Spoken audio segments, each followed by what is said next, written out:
You're slacking off on the cleaning lately, huh? I can see dust gathering in the corners. Remember, you're at home all day, so do it properly. If I spot dust again, I'm selling your laptop. My husband John's been distant since I got busier with my cartoonist work. When I'm swamped with deadlines, he nags about house chores and even makes me redo them. He expects perfect cleaning since I'm home, but cartooning is my passion. I won't give up. Plus, John's hiding something, and I'm done forgetting him. I'm Ann, 31, and I freelance as a cartoonist. I draw essay-style cartoons and squeeze in work between household chores. When John and I, who's 35, got married 6 years ago, we agreed I'd be a full-time homemaker. 2 years into marriage, I lost both my parents and we moved into my inherited house, as I'm their only child. I didn't want to give up my passion for drawing cartoons, something I've been doing since my student days. I begged John, explaining that while I'm okay with being a housewife, my true dream is to earn a living through my cartoons. Right now, I'm only publishing independent comics, but could I please work from home? He seemed to think it was just a hobby but reluctantly agreed, so I kept drawing after we got married. About 6 months ago, a magazine editor spotted one of my cartoons on my website, and I landed a 2-page, 4-panel cartoon gig in their monthly magazine. Since then, more offers for cartooning and illustrating have come my way, keeping me busy. But when I excitedly shared this with John, his reaction was openly disgusted. "You're getting too caught up in this, aren't you? Your main role is supposed to be as a housewife, and your cartoons are just a side thing, right? I bet you're not making much, like pocket money." Why would you say that? I know you're not into cartoons, John, but being a cartoonist has always been my dream. It might be a small gig, but I'm getting paid, so I consider myself a professional. Please don't belittle it. But when I stood up for myself, John got even more upset.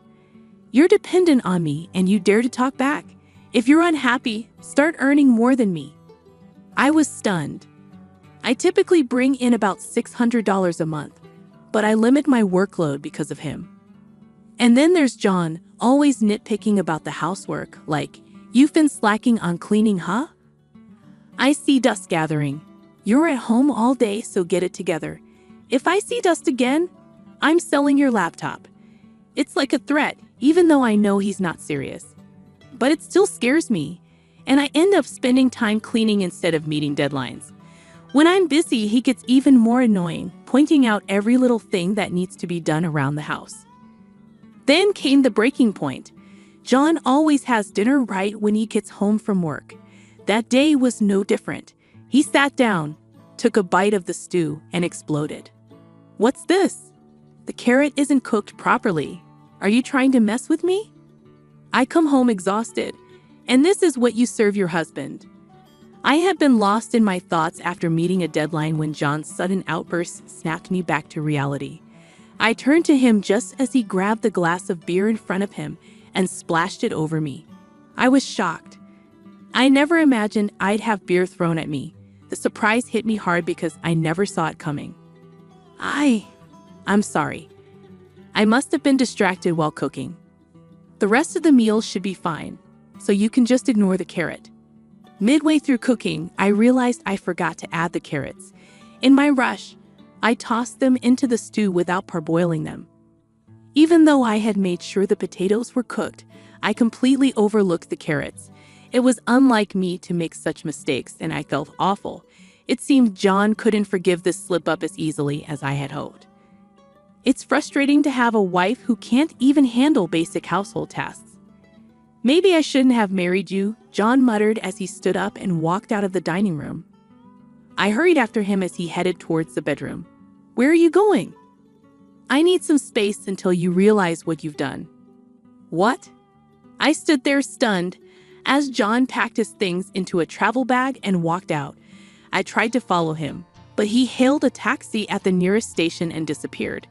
Despite my repeated calls and texts, he didn't respond or read my apologies. Overwhelmed, I collapsed and broke into tears. It was then that I felt a tap on my shoulder. Turning around, I saw Mr. Tom, John's boss. We used to work together before John and I got married. with Mr. Tom being my boss who had mentored me when I first joined the company. "Mr. Tom, you smell like alcohol. Were you drinking while cooking?" I joked, trying to lighten the mood. "Hello. I hate to admit it, but I had a disagreement with John," he replied somberly. "That guy can be a bit arrogant sometimes. It's manageable when it's just work-related, but I can only imagine how frustrating it must be living with him." I vented, feeling relieved to share my feelings. Mr. Tom nodded in understanding, flashing his trademark bright smile. That smile had always been a source of comfort to me during tough times at work.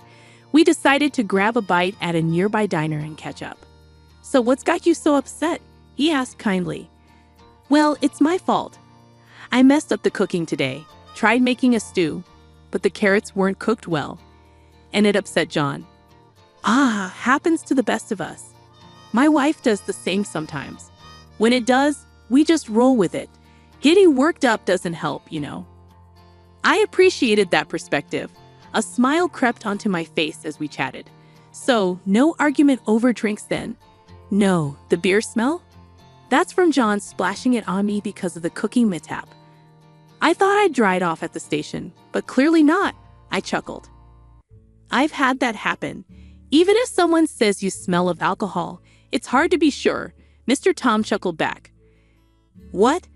He splashed beer on you over a small cooking mistake? That doesn't sound like John at all. I never liked the guy, but I never thought he'd do that to his wife." Mr. Tom's voice dripped with genuine indignation, oddly lifting my spirits. "Why did you come to the station? You look like you ran here in your apron. Another issue with John?" I asked. "Yeah, John got strange, called me lazy, and stormed out, saying he wouldn't return until I reflected on my actions. I followed him here, but he took a cab and left. I'm lost," I explained. Mr. Tom's angry expression softened. "I can't say for sure now, but I have a bad feeling. I'll look into John. You might want to check the house for anything he left behind," he advised before we parted ways for the day. Following his suggestion, I searched John's usual spots and found a hotel points card in his pants pocket. It had been recently used on a Saturday, a day he claimed to be working. Suspicion grew as I recalled something forgotten: the GPS locator app we installed before marriage. I checked it and found John in an unexpected place, a popular tourist spot known for romantic dates. Convinced he was with someone else, I called Mr. Tom the next day. "Mr. Tom, thank you for yesterday." "No problem. Is everything all right? Did John not show up for work today?" Mr. Tom remained silent for a moment before exhaling heavily. "Yes, he's on paid leave for the next 4 days. I suspected as much. I hate to say it, but he's probably—" "I understand. This helps clear things up. Thank you," I replied. After ending the call, I made a decision and left the house. I had been contemplating my next move. If John ever betrayed me, this is what I would do. Once my task was complete, I dialed another number. "Hey, it's been a while," I greeted. The person on the other end responded cheerfully, but as soon as I brought up John, they sided with me. I hung up feeling reassured, believing things would soon take a positive turn. The following day, accompanied by a few individuals, I headed to the location pinpointed by John's smartphone GPS. It led us to a resort hotel near a renowned tourist spot. Currently, he appeared to be outside the hotel, with the GPS indicating he was near the beach. John's face drained of color the moment he laid eyes on me. Seizing the opportunity, I quickly aimed my phone at him and snapped multiple pictures, capturing him alongside a young woman in her early 20s. I had been discreetly photographing them for the past half hour, while John applied suntan oil to the woman, who was clad in a bikini. I allowed them to swim, patiently waiting to gather irrefutable evidence of John's infidelity. Their carefree demeanor or their blatant display of affection didn't shock me. Rather, I felt a sense of relief that they were providing solid proof. What truly rattled John, besides seeing me, was the presence of my in-laws behind me, both regarding him with stern expressions. "What's happening here, John?" I approached with a forced smile, causing John to stumble backward in the sand and land on his rear. My mother-in-law let out a disappointed sigh. How disgraceful, even for my own son. And who is this woman you've abandoned your wife for? She's useless at home, John blurted out, hastily pointing at me and shifting blame. Is it fair to say she does absolutely nothing? Even if she occasionally skips cleaning, she handles laundry, cooking, and dishes every day, doesn't she? Even I sometimes skip cleaning, and I detest laundry so much I leave it to your father at times. That's because you had a part-time job, right? But it's different with Anne. She's a stay-at-home wife who spends her time drawing and playing. My mother-in-law interjected, her tone firm. John's words fueled my father-in-law's anger. You're completely clueless, he exclaimed, drawing the attention of those around us. Some even seemed ready to capture the scene with their smartphone cameras. Why don't we continue this discussion in a more appropriate setting? I suggested, and everyone agreed. My in-laws and I headed to a nearby restaurant where John and the woman he was cheating with changed from their swimsuits into casual clothes and joined us. Once seated, we listened to John's explanation. I wanted Anne to be a stay-at-home wife, but she picked up this useless hobby of drawing cartoons and neglected her housework. When she refuses to obey me, it's only natural for me to seek a replacement wife, John declared. Mary was quick to respond. Wait, that's different from what you told me. You said you were troubled because of a stalker at your house, and you wanted to escape that reality for a while. I suggested going to the police, but you assured me the stalker would be caught soon. I wouldn't have gone out with you if I knew you had a wife, Mary sobbed, her distress evident. It turned out she was a college student who had met John on a dating app. Attracted to an older man, she agreed to date him, only to realize she had been deceived. I'm really sorry. I won't contact John again. Consider this a lesson learned, and I'll be more careful next time. Mary apologized, bowing deeply to me and my in-laws before showing us the screen where she deleted John's number. Leaving some money for her coffee on the table, she hurriedly left. I shot a glare at John, who looked stunned by Mary's departure. It's only natural that I have my own feelings and circumstances. I'm not some robot you can manipulate. Cheating just because things aren't going well is despicable, I admonished. Before John could respond, my father-in-law interjected, his tone firm. You still seem too content, John. But who's the one working and providing for Anne? You should respect me as the breadwinner. John trembled with anger, but my father-in-law addressed him calmly. You're acting like a child. Just because things aren't going your way, you're throwing tantrums like a toddler. Learn to accept reality. There's nothing more to say. With that, my in-laws stood up, settled the bill, and made their way to the register. Left alone with John, I found myself at a loss for words. John, I've been offered a serial comic strip in a magazine, I announced. John's demeanor shifted completely, and he looked at me with surprise. Oh, congratulations.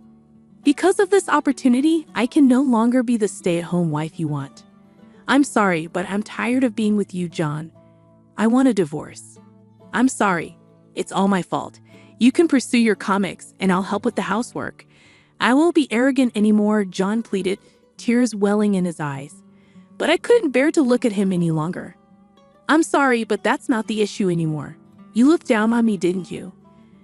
I believed marriage was about equality, but you saw yourself as superior because you were the provider, didn't you? Maybe I did, but I changed. I promise I won't make you suffer anymore. Please don't talk about breaking up, John begged. I've made the decision to sell the house we lived in. I have a relative who works in real estate, and they've agreed to buy it from me. There's still some paperwork and arrangements to finalize, so it won't happen immediately, but it'll be at a lower price than if we went through a broker. It's my house, and I have the right to do as I please with it, don't I? I want to end our relationship as soon as possible. I'm planning to leave tomorrow, and you should find somewhere else to stay as well. With that, I rose from my seat and headed for the exit. Unlike the day John left, he was now desperately chasing after me. However, when I got into the car, my father-in-law, who was behind the wheel, swiftly drove off. As I slammed the door shut, I saw John running after us, tears streaming down his face, but soon he disappeared from view. Afterward, It seemed John didn't believe what I had done. Upon his return from his trip and discovering the house empty of my belongings, he called me, his voice filled with anguish. I reluctantly answered the phone. "Why did you sell the house? It was our home, wasn't it?" "Why are you saying such things? It's the house I inherited from my parents, remember? But I should have some rights to it too, shouldn't I? In fact, there are no automatic inheritance rights for spouses when it comes to property.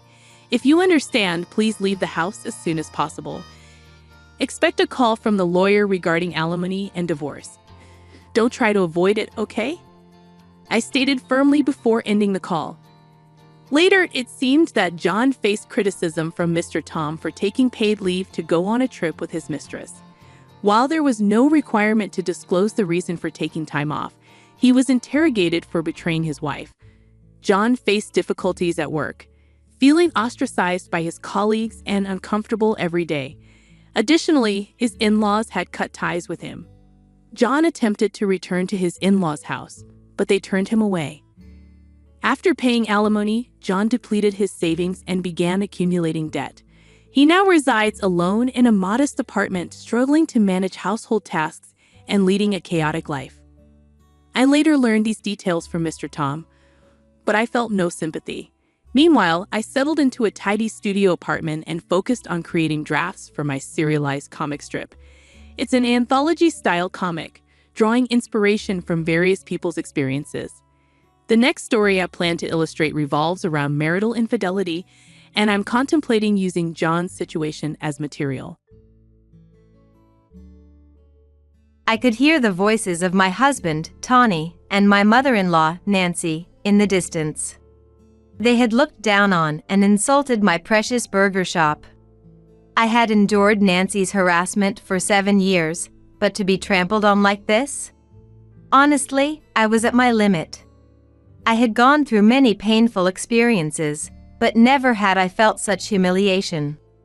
I was too upset to even cry. "I want a divorce," I said, squeezing the words out from deep in my throat. The next day, I started packing my things to leave. Click. When I looked to see what it was, I saw Tawny's stepdaughter, Sally, pointing her smartphone camera at me with a smile. "Divorced twice? That's really funny." "Pathetic." "I bet your ex-husband dumped you too," Tawny chimed in, adding insult to injury. Just then, we heard the sound of a car outside. "Looks like my ride is here," I said, and everyone looked at me with puzzled expressions. Outside, a luxury car with a driver was waiting, and both Tawny and Nancy, along with Sally, were stunned. Ignoring their murmurs, the door quietly opened, and out stepped a tall, handsome young man who looked like a model. In that moment, Sally recognized him and screamed, "Lien!" He was a model around Sally's age named Lien. Nancy and Tawny just stared at him, not understanding what was happening. They couldn't believe that such a big star was standing before them. Sally, covering her mouth, said excitedly, "But why is Lien here?" I calmly and coolly responded, "My name is Maria." I had been divorced before, but now I had been remarried to Tawny for 7 years. We both worked, with Tawny employed as an office worker while I ran a burger shop. My shop is located just off the main shopping street near the station. "Welcome. Would you like a burger? I've been working at this burger shop for a long time. Let's go back 7 years." Whether it was my voice or the smell of the burgers, Tawny walked into the shop. He was handsome, tall, and such a stunning man that I let out a sigh for a moment. Outside, it was drizzling, and while people hurried past, Tawny stood still, looking at the menu inside the shop. He must have looked at it for a good 10 minutes. Excuse me, I'd like to have this burger set, please." I remember how shy Tawny was as he said this. After he paid and I handed him the burger, Tawny asked, "Do you have some time later? Maybe we could have a meal together." "Huh? No, that would be difficult. Then, could I at least have your contact information? Naturally, I refused that too, but Tawny came back the next day. He bought the same burger set and made small talk before leaving. He would mention things like how nice the weather was, how pretty the flowers outside were, or how delicious the pizza was the day before. Repeating this, I gradually became attracted to Tawny. We started sharing personal stories, and found out that both of us had been divorced, which made us bond even more. If it's all right with you, could we go out together? Huh? Actually, I've been in love with you since the moment I saw you. That one word brought us closer very quickly. It didn't take long for us to reach the goal of getting married. The time spent with Tawny was so enjoyable that it flew by in an instant. Even after marrying Tawny and starting to live together, I continued running the burger shop. Of course, there were times when I thought about closing the shop. The business wasn't doing well, and the building was getting old. But Tawny always smiled. "It's okay," he said. "Your burgers are delicious, Maria. Be confident. The shop can still be fine with some renovations." "Even if you say renovations, I don't have that kind of money." "I'll cover it, don't worry. Let's get an estimate from a contractor." Even though we were married, I felt bad about it. I tried to decline several times, but Tawny didn't seem to mind. On the contrary, he was happy to help. Eventually, we agreed that he would cover about half of the renovation costs. After the renovation, the shop looked much nicer and had a refreshed atmosphere. "It's like a brand new place." "Thank you so much, Tawny." No matter how much I thanked him, I couldn't express my gratitude enough. Surprisingly, after the renovation, customers kept coming in. Some even mistook it for a new shop. The change in the shop's ambience probably played a big role. All right, let's keep this momentum going and add a few more items to the menu. Enthusiastically working on it made every day feel fresh and exciting. Even a simple trip to the supermarket turned into a hunt for new burger ideas. I started putting more effort into my cooking, and Tawny would genuinely smile and say, "This is delicious."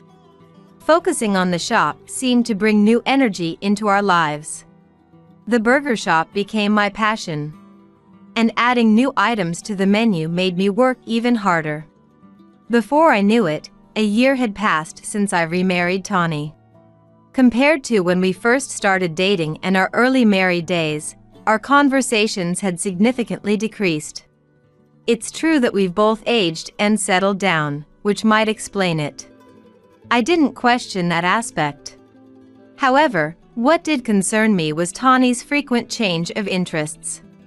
I've often heard the saying, easily excited, easily cooled off, and that's exactly how Tawny was. His hobbies changed quickly, and each time he got into something new, he would buy various items for it. When he got into golf, he bought numerous balls, clubs, and outfits. He even became a member of an out-of-state country club, enjoying weekly rounds of golf with fellow members. At first, I was genuinely impressed by his enthusiasm. But as golf equipment started overflowing our house, making it hard to organize, Tawny got into another hobby: solo camping. The golf buddies had suggested solo camping, which Tawny quickly took to. I asked him why he wanted to go solo when he had a family. "That's just how men are," he said, stroking his chin and trying to look cool, almost as if he were reveling in his own romantic notions. I didn't really understand, but perhaps he was more of a romantic than I thought. It seemed a bit cringy. Tawny, as expected, began accumulating all sorts of solo camping gear. One-person tents, sleeping bags, folding chairs, cups, plates. He ordered everything he could find online. "Isn't this a bit too much? Where do you plan to store all of this?" I asked. "I'll just put it in the shed for now," he replied. However, the shed was already full of golf equipment, leaving little room for the camping gear. He shrugged in a nonchalant manner, trying to look suave. "I'll keep the camping gear in my room, and the tent and chair can go in the shed," he said, eventually squeezing everything into the shed after a bit of rearranging. Tawny had numerous hobbies: biking, fishing, bouldering, and more. His gear filled the house to the point where it was hard to keep track of everything. He never seemed to get rid of anything, and the clutter only grew. Eventually, his interest in solo camping waned, and the camping gear lay untouched. It was always my job to clean up the house, and Nancy never missed a chance to criticize me. "Maria, you're messing with Tawny's things again, aren't you?"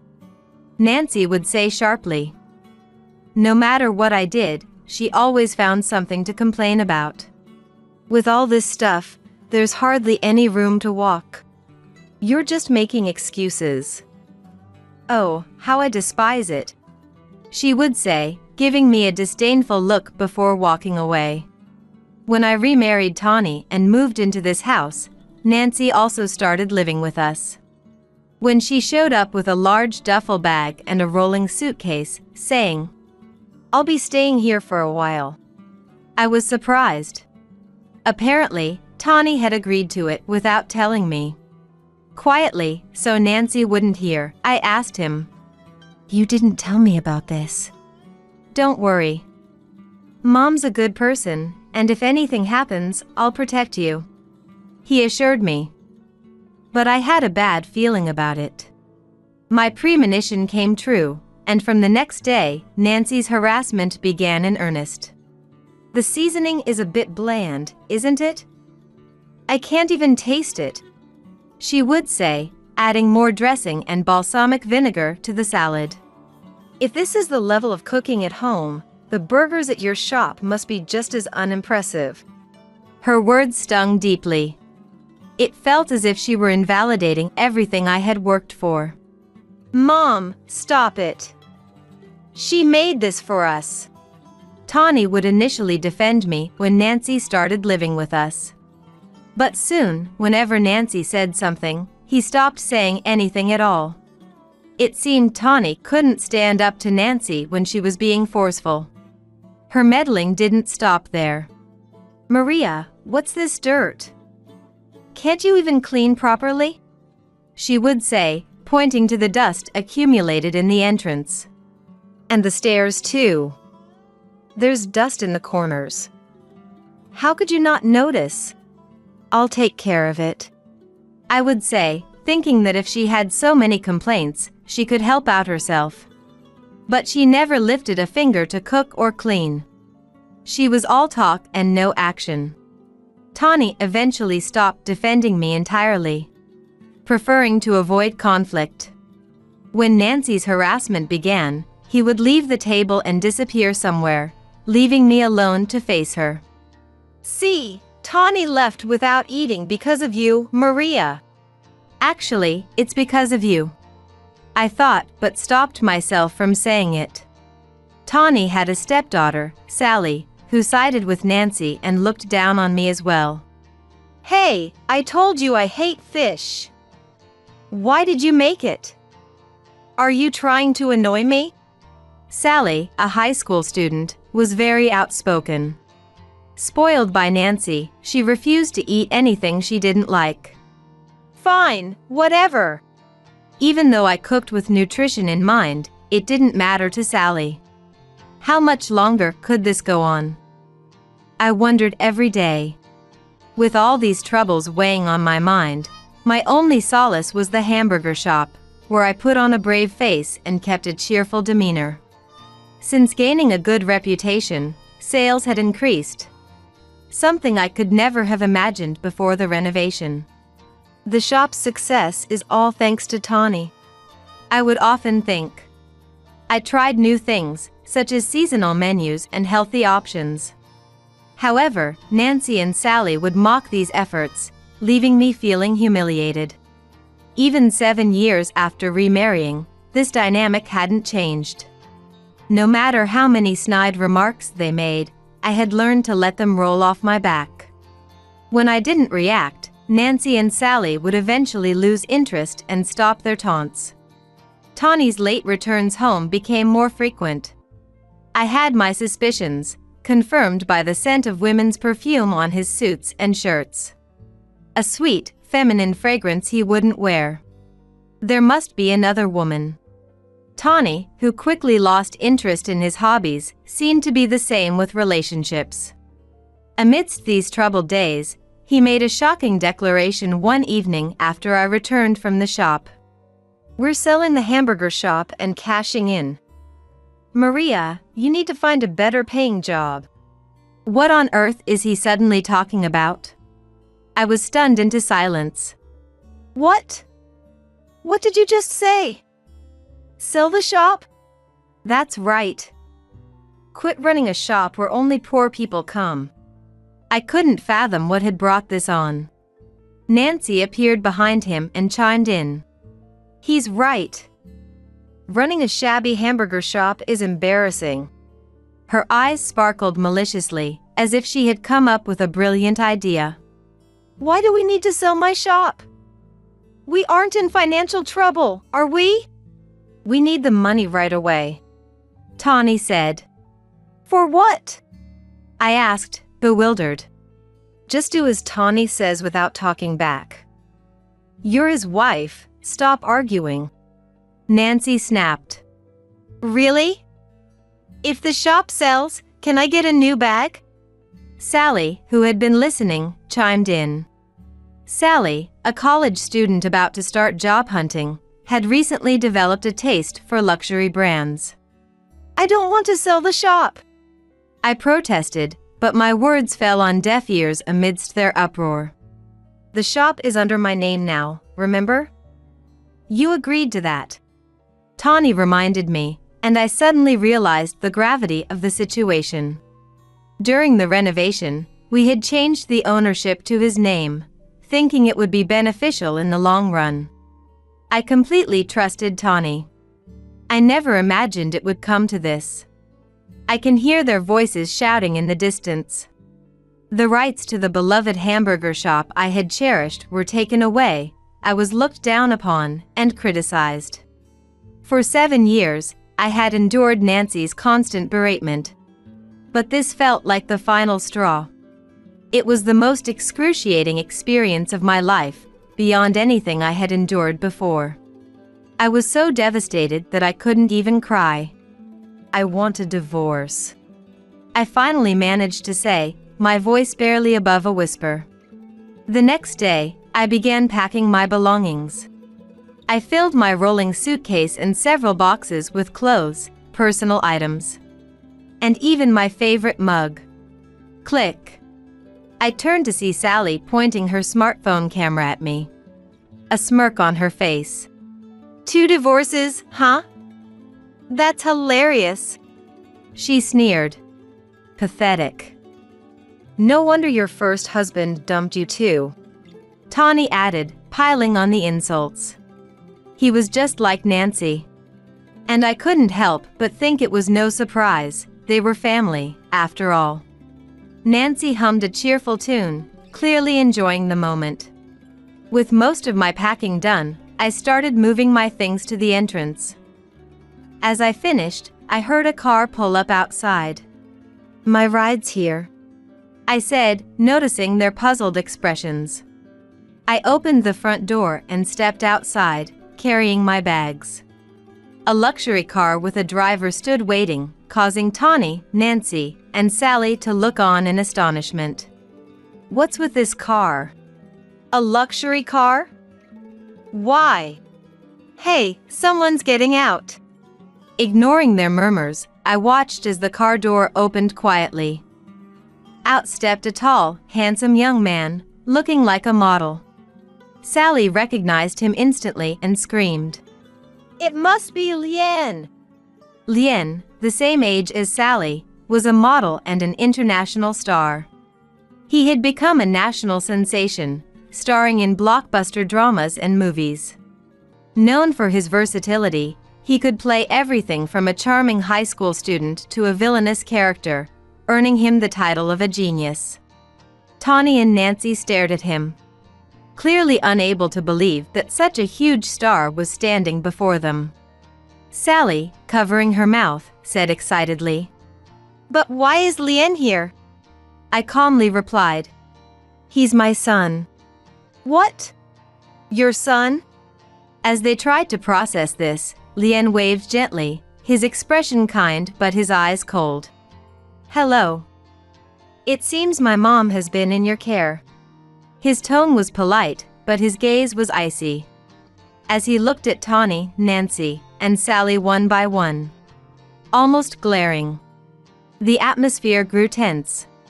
"I've done some research on you all," he continued. Tawny's shoulders trembled, his face pale and sweaty. "I'm aware of the situation with the shop. You'll be receiving a compensation claim." "Compensation? What are you talking about?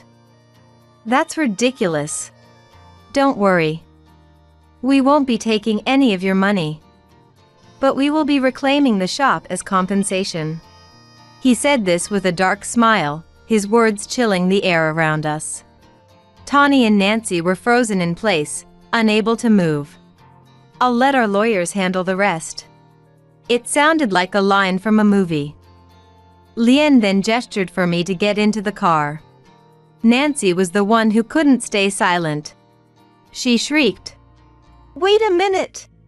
You're planning to sell the shop just like the rest of us, aren't you?" "Yeah, you're no different from us." Despite their shouting and accusations, Lien remained calm. I couldn't tell if he was acting or genuinely composed. Lien took a small breath and said to me, "Remember when we used Mom's burgers as a treat for the film crew? They loved them." "Really?" "Yeah, they were a huge hit. The director even said he'd want more for future shoots." "Orders are going to pour in." Lien smiled. Among the numerous orders, I noticed an increase in requests from the filming locations, which made sense considering the number of staff and cast members. No wonder we got so many large orders at once. That's why I'd never sell Mom's shop. Lien. I couldn't help it, my eyes welled up with tears. I never thought I'd see my son grow into such a responsible and dependable person. It felt like a scene from a movie, but it was real, and that made me incredibly happy. Sally opened her social media and pulled up a famous actor's account. There, my burger shop was featured, with tens of thousands of likes. "Amazing! It's going viral!" Sally turned to Tawny and demanded, "Why didn't you tell me Lien was your son?" Tawny and Nancy were both stunned, not understanding what was happening. Leaving their commotion behind, I got into the car with Lien. As the car started, we talked and laughed about everything that had happened recently. Looking back, we laughed like this 10 years ago too. Back when Lien was in middle school, and I ran the burger shop with my previous husband. The shopping street was lively then, with regular customers and local shop owners frequently buying our burgers. Lien had been a handsome and popular middle school student since then, and was well known. Whether this news had spread somewhere or it was just a coincidence. A scout from a modeling agency who stopped by the store approached him. They asked if he would like to try being a magazine model. Lien didn't seem very enthusiastic, but I encouraged him. "Don't worry about the store, just give it a try. Not everyone gets such an opportunity. But if you feel it doesn't suit you, you can quit. At that time, you can come back to the store." After that, he was featured in various magazines and started to thrive as a model. But then came the accident involving my husband.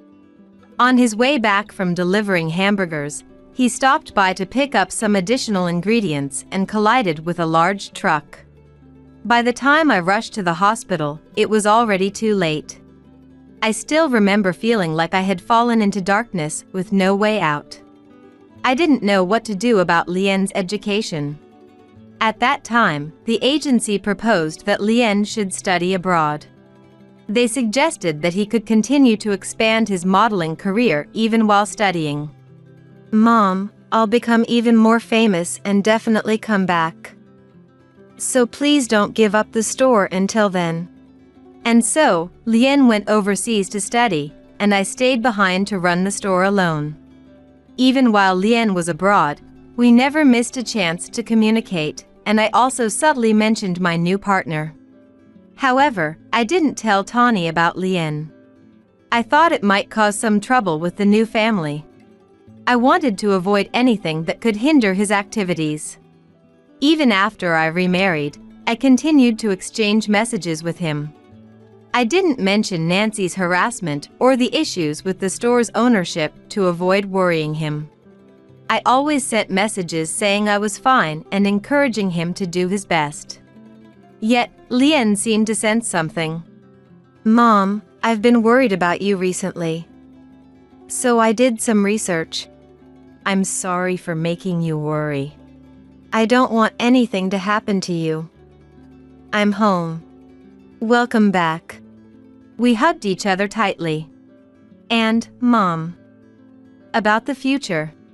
When I listened, I was surprised to hear that Lien had arranged a house for me. "Please don't go to such trouble. I can manage on my own." "It's okay. Please let me show my gratitude." The house was within walking distance from the store, and it was fully furnished, complete with appliances and dishes. I was so grateful and happy that I almost cried. "Thank you for such a lovely home. I'll take good care of it." From that day on, I started living comfortably in that house. Then, Lien immediately hired a lawyer and began the process to settle matters with Tawny. He aimed to reclaim the rights to the store and seek compensation for Tawny's infidelity. He also planned to demand some compensation from Nancy for the mental anguish she caused. However, what we learned through the lawyer was shocking. Tawny was currently entangled with multiple women, at least 4 others besides me. It was disheartening to realize how untrustworthy he was. But in hindsight, I considered myself lucky to have divorced him. Additionally, I heard from the lawyer that Nancy and Sally had become reclusive. They had been bad-mouthing my cooking and the hamburger shop to friends and neighbors, fabricating stories about bland taste and even contamination by rats and insects. Their baseless accusations were not taken seriously, partly due to the high ratings and positive reviews our shop received on social media.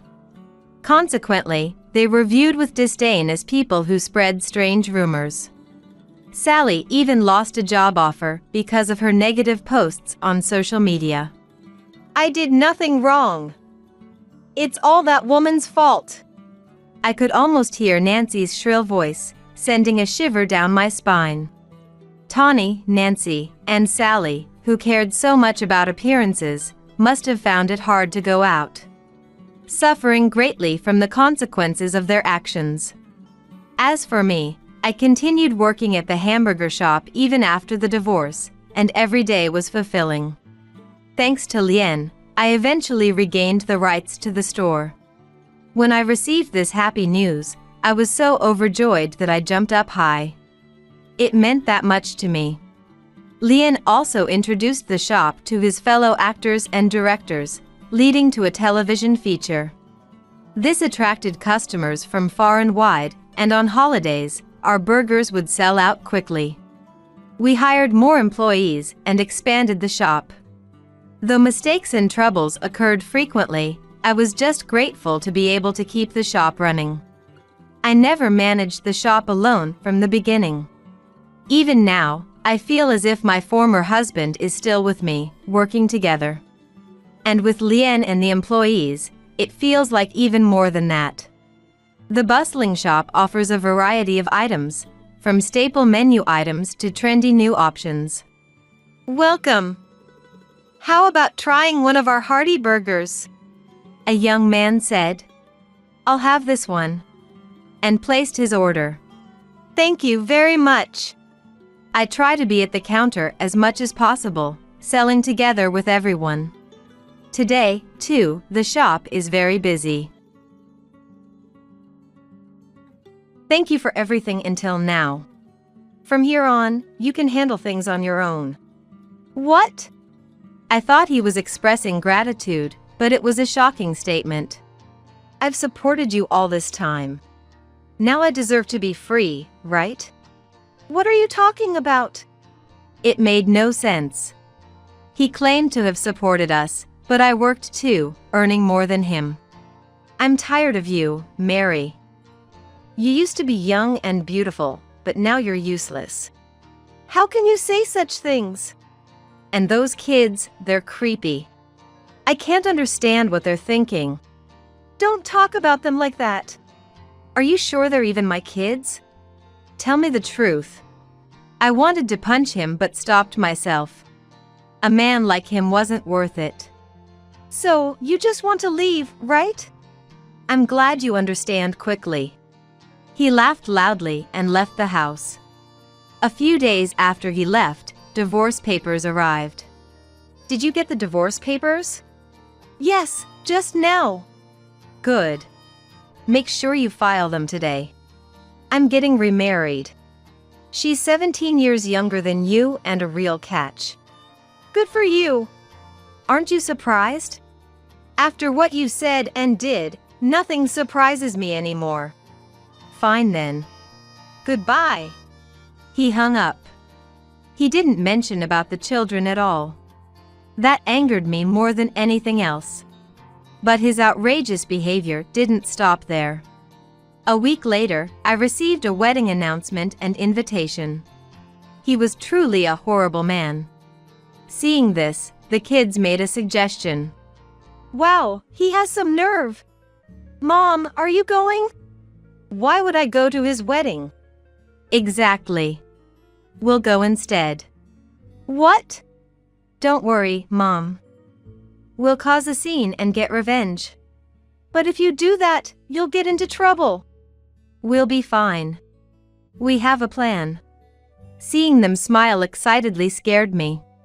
They are twins with IQs of 140. Maybe their father feared them for this reason. I made up my mind. I trust you too. Just make sure it's so thorough that he can't recover from it. Yes. Yes. They were perfectly in sync. On the wedding day, they exceeded my expectations. My name is Mary, and I'm 47 years old. I work as a manager at a small local company. I have twins, Henry and Rala, with my ex-husband, Lien. Lien and I were high school classmates and reconnected when we were 25.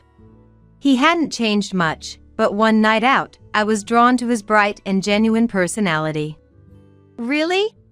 You liked me back then? Yes. But there were always people around you, so I couldn't talk to you. I didn't know that. It seemed he had admired me since high school. I never thought of myself as popular back then. I never thought I'd see you again. Where have you been all this time? I was in Boston, but this place feels more like home. Yeah, I stayed here and got a job right after graduation. This reunion led us to go out for drinks often. It was inevitable that we started dating. I felt delighted by Lien's intense pursuit, and I began to think that I wanted to be with him forever. Will you marry me? Of course. I'll make you happy. He proposed a year after we started dating. We got married and lived happily without any problems. Then, when I was 29, something life-changing happened. The twins were born. A boy and a girl. We named them Henry and Rala and adored them. Since I worked, my parents often took care of them. When they started kindergarten, I noticed something extraordinary. Thank you for always taking care of them. Mary, come here for a moment. Mom seemed very excited. She was writing something in a notebook. Peeking in, I saw beautiful letters and numbers written neatly. What's this? I tried having them write, and they picked it up immediately. Both of them. Maybe it's because they're twins. I felt a flutter in my heart. I spoke gently to them. "You two are amazing. Grandma taught us. It was fun." "That's wonderful. You're both so talented." I hugged them. "What's wrong?" "You're squeezing too tight, Mom." "Sorry, I got so happy. Let's go home." I wanted to tell Lien right away. "I'm home." "Welcome back. Why are you so happy?" "These two might be gifted." "What do you mean?" I explained what happened at my parents' house, showing him the notebook. "Really? And they only needed to be taught once." "Maybe you're right, Mary." "Absolutely." We taught them many things at home after that. Before starting elementary school, they already had a vast vocabulary and could count over 100. Just before they graduated from elementary school, their teacher made a suggestion. "You might want to have them tested." "I see. There are free online tests you can try." "Thank you. I'll do that." I immediately wanted to have them take the test. However, Lien didn't look happy about it. He used to proudly talk about the kids. "Why would you make them do that?" "Don't you want to know, Lien?" "What's the point of knowing that?" From this point on, a rift began to form between him and me regarding the kids. I went ahead and had them take the test. The results were astonishing. Both had IQs over 140. "We're really smart." "Isn't this normal?" "What are you talking about? This is amazing." "Mom, calm down." Being scolded by elementary school kids was unexpected. Just then, Lien came home. "Let's show Dad about it." "Yeah." They ran to Lien. "Look at this." Henry showed him the printed results. "IQ 140? Lien, praise them." But he said nothing. "Lien?" "Sorry, I need a shower." From then on, he started avoiding the kids intentionally. As they grew, this became more apparent. The major conflict happened when they were about to take high school entrance exams. "Isn't a local school good enough? These kids have incredible potential. They should go where they can fully develop it." Let's be honest. They're too smart and unlovable. I don't like them. What? I couldn't tolerate this statement. Is that how you see them? Mary, you're being unreasonable. Unreasonable? I don't understand what you're trying to do. That was exactly how I felt. Lien, it's fine. We don't care where we go to high school. Henry's right. We're not concerned. That's not the point. Your dad is neglecting you too. It's natural to be angry if they're called unlovable. Then you handle it, Mary. Do what you want. Wait, we're not done talking. Lien ignored me and left the house. Our family started to fall apart. Ultimately, the twins went to a nearby high school of their choice. They probably chose it to avoid causing more trouble. My only role was to support them. After they started high school, Lien hardly spoke to them. You're not talking to them much lately, are you? I talk to them when necessary. Even so. Besides, lately, they've been looking down on me. That's not true. They think I'm an idiot. I tried repeatedly to get Lien to communicate more with them, but it was futile. Mom, are you okay? Yes. You don't look okay. I wonder why it turned out this way. About Dad? Yes. But. What? Never mind. Do you still love Dad? That's a sudden question. I was just curious. I don't fully understand what my children think. But I still love them. He was just running away. I wanted to fix it somehow. When they reached 10th grade, Lien's behavior worsened. He not only stopped talking but also stopped coming home. He returned late on weekdays and left early on weekends. Lien, what have you been doing lately? What do you mean? You're coming home late and weren't around last weekend. I can do what I want.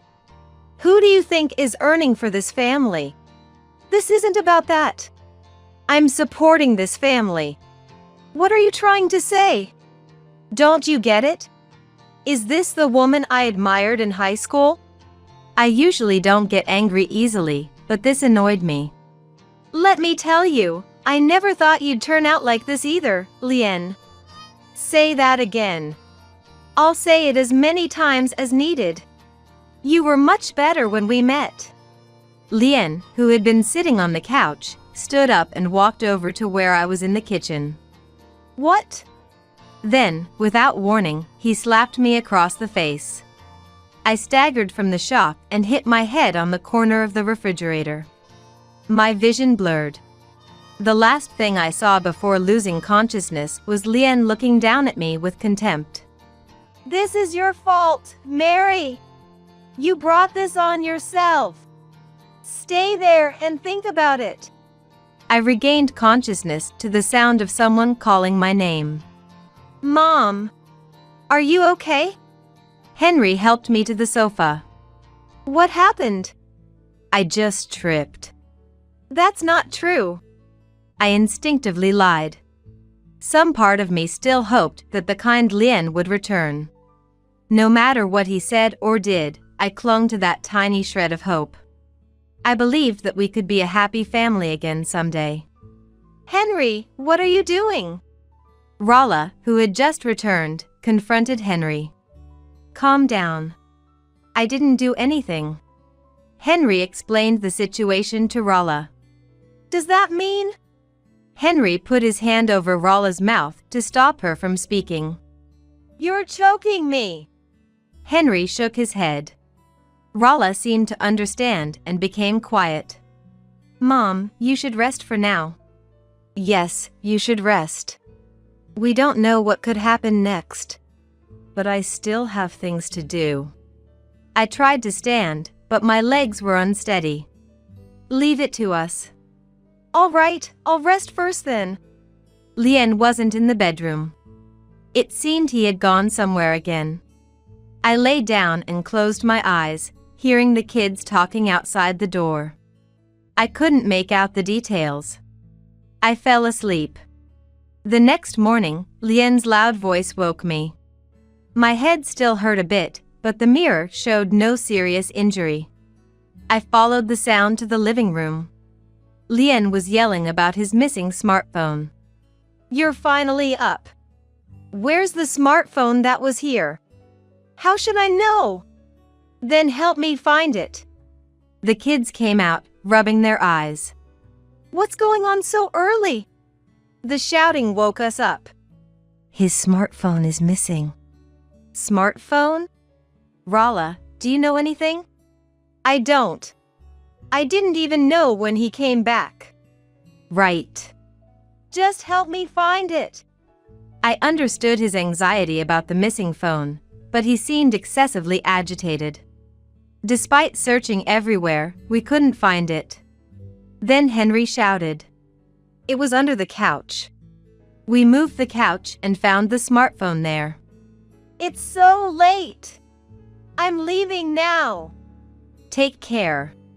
After confirming Lien had left, Henry and Rolla started laughing. What's so funny? Nothing. It's nothing. He was just really panicked. I had no idea that this ordinary event would lead to something so significant. Come on, you two, hurry up or you'll be late. Eat your breakfast. Yes. Yes. Lien still showed no interest in the kids. Out of concern for me, they never brought him up. Life continued this way as they entered the 11th grade, with exams approaching. Today is the day you get your test results, right? Yeah. Want to see? Henry showed me his results, all with high scored. As expected. These are no problem. I don't know about Rala, though. You can't ignore that. You're back? Just then, Rala walked into the living room. Just so you know, I also got high scores. They were truly remarkable children. But don't push yourselves too hard. We're fine. Yeah, we'll study hard for you, Mom. I had been secretly saving money for their education. Honestly, I couldn't rely on Lien. I regularly deposited part of my salary into a special account, but I noticed something disturbing. Several $1,000s had been withdrawn. What? The withdrawal date was a week ago. That was the day Lien said he was visiting his parents. I immediately called my mother-in-law, Jane. Hello, Jane. Mary? What's wrong? It's about a week ago. I was glad I called. Lien hadn't visited his parents. Sorry for the sudden call. It's fine. Come visit us again soon. I will. Thanks. I waited for Lien to come home. I've been waiting for you. What? A week ago, where were you? That day, I was at my parents'. That's a lie. I confronted him directly. I called you mother. She said you didn't visit. Well, is your mom lying? No. Then what? I was with a friend. I didn't care about his excuse anymore. There was something more important. There's something else I want to know. What? You withdrew money from my account, didn't you? Why would I do that? Really? It was withdrawn using this card. I showed him the card. He immediately averted his eyes. You looked away. Do you have any idea? Of course not. I've never seen that black card. He fell into my trap. Black? This isn't black. What I had shown him was just a loyalty card. Moreover, it wasn't black but white. If you don't admit it, I'll go to the police. Lien began to confess. He hadn't used all the money, but had spent around $10,000. However, he couldn't have withdrawn it without knowing the password. How did you get the password? I saw you checking the account on your smartphone. So you saw it then? He nodded deeply. Return all the money, and I won't go to the police. All right. I'll return it. By when? By next month. If you break your promise, you know what will happen? Lien became compliant. On the promised day, he returned the full amount. Wait. Where did he get that money? Mom. Oh, am I interrupting? No, it's fine. What is it? Take a look at this. Henry showed me his computer screen. It displayed the rankings of various apps. And? See the app ranked number 1? I made that. It's a study management app. When did you have time to make this? Between studying sessions. A friend told me about it, and I started working on it. It turned out to be really fun. And here we are. I'm constantly amazed by my children. To achieve this in their spare time is incredible. It's kind of a side project.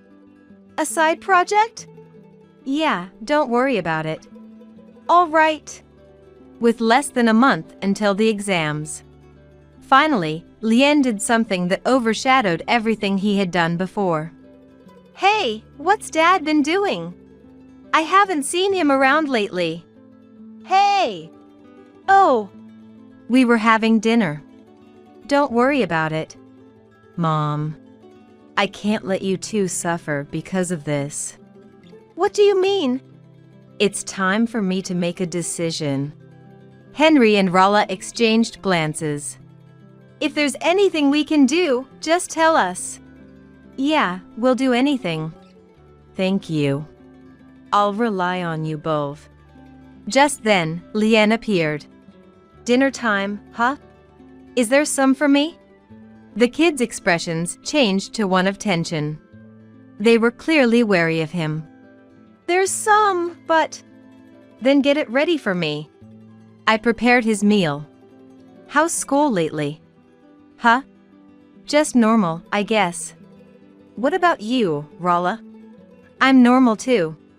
It seemed like a regular family conversation, but it had been a long time since I'd seen this. Lien was smiling and talking to the kids, but they responded reluctantly. Here. I interrupted the conversation by serving dinner. Since the kids had already finished eating, I encouraged them to go to their rooms. Hey, we were still talking. What are you trying to do? I just wanted to talk to the kids.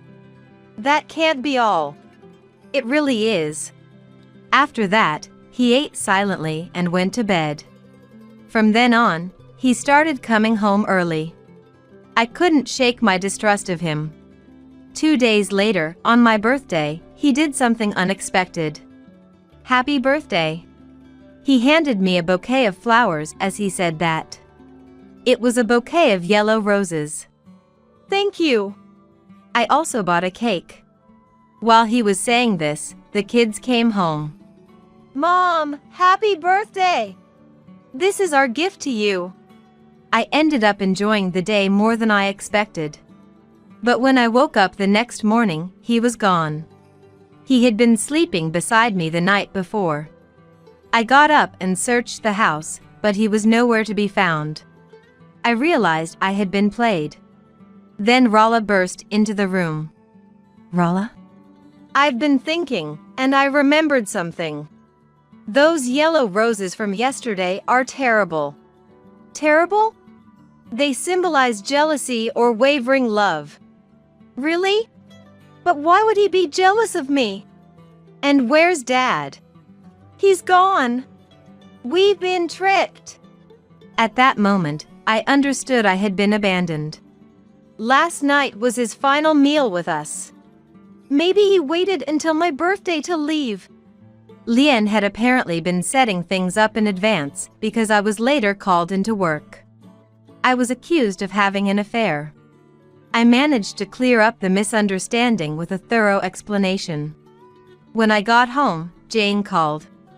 Mary, how could you do such a thing? What?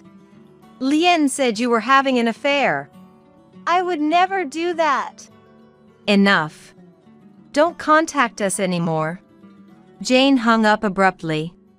Lien called 2 weeks later. I was in the midst of contemplating the divorce. Thanks for everything up to now. You're on your own from here. What?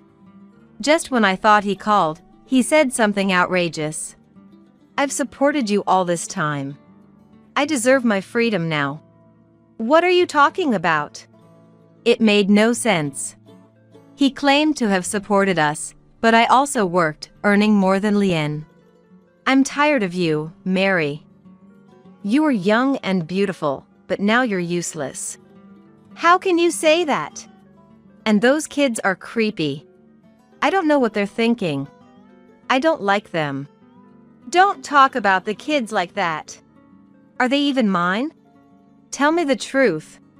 I clenched my fists. So you just want to leave? I'm glad you understand. He laughed loudly and hung up. A few days after Lien's call, I received the divorce papers. Did you get the divorce papers? Yes, just now. Good. Make sure you submit them today. I'm getting remarried to a woman 17 years younger than you. Good for you. You're not surprised? After everything you've said, it's not surprising. All right then. Goodbye. He hung up the phone. He didn't mention the kids at all. That made me even angrier than his selfishness. But Lien's outrageous behavior didn't stop there. The kids, who had been silently listening, finally spoke up. What did you say? He said he's divorcing me to marry a younger woman. We should have left that jerk long ago. We can't just let this slide. But you both have exams coming up. This is more important.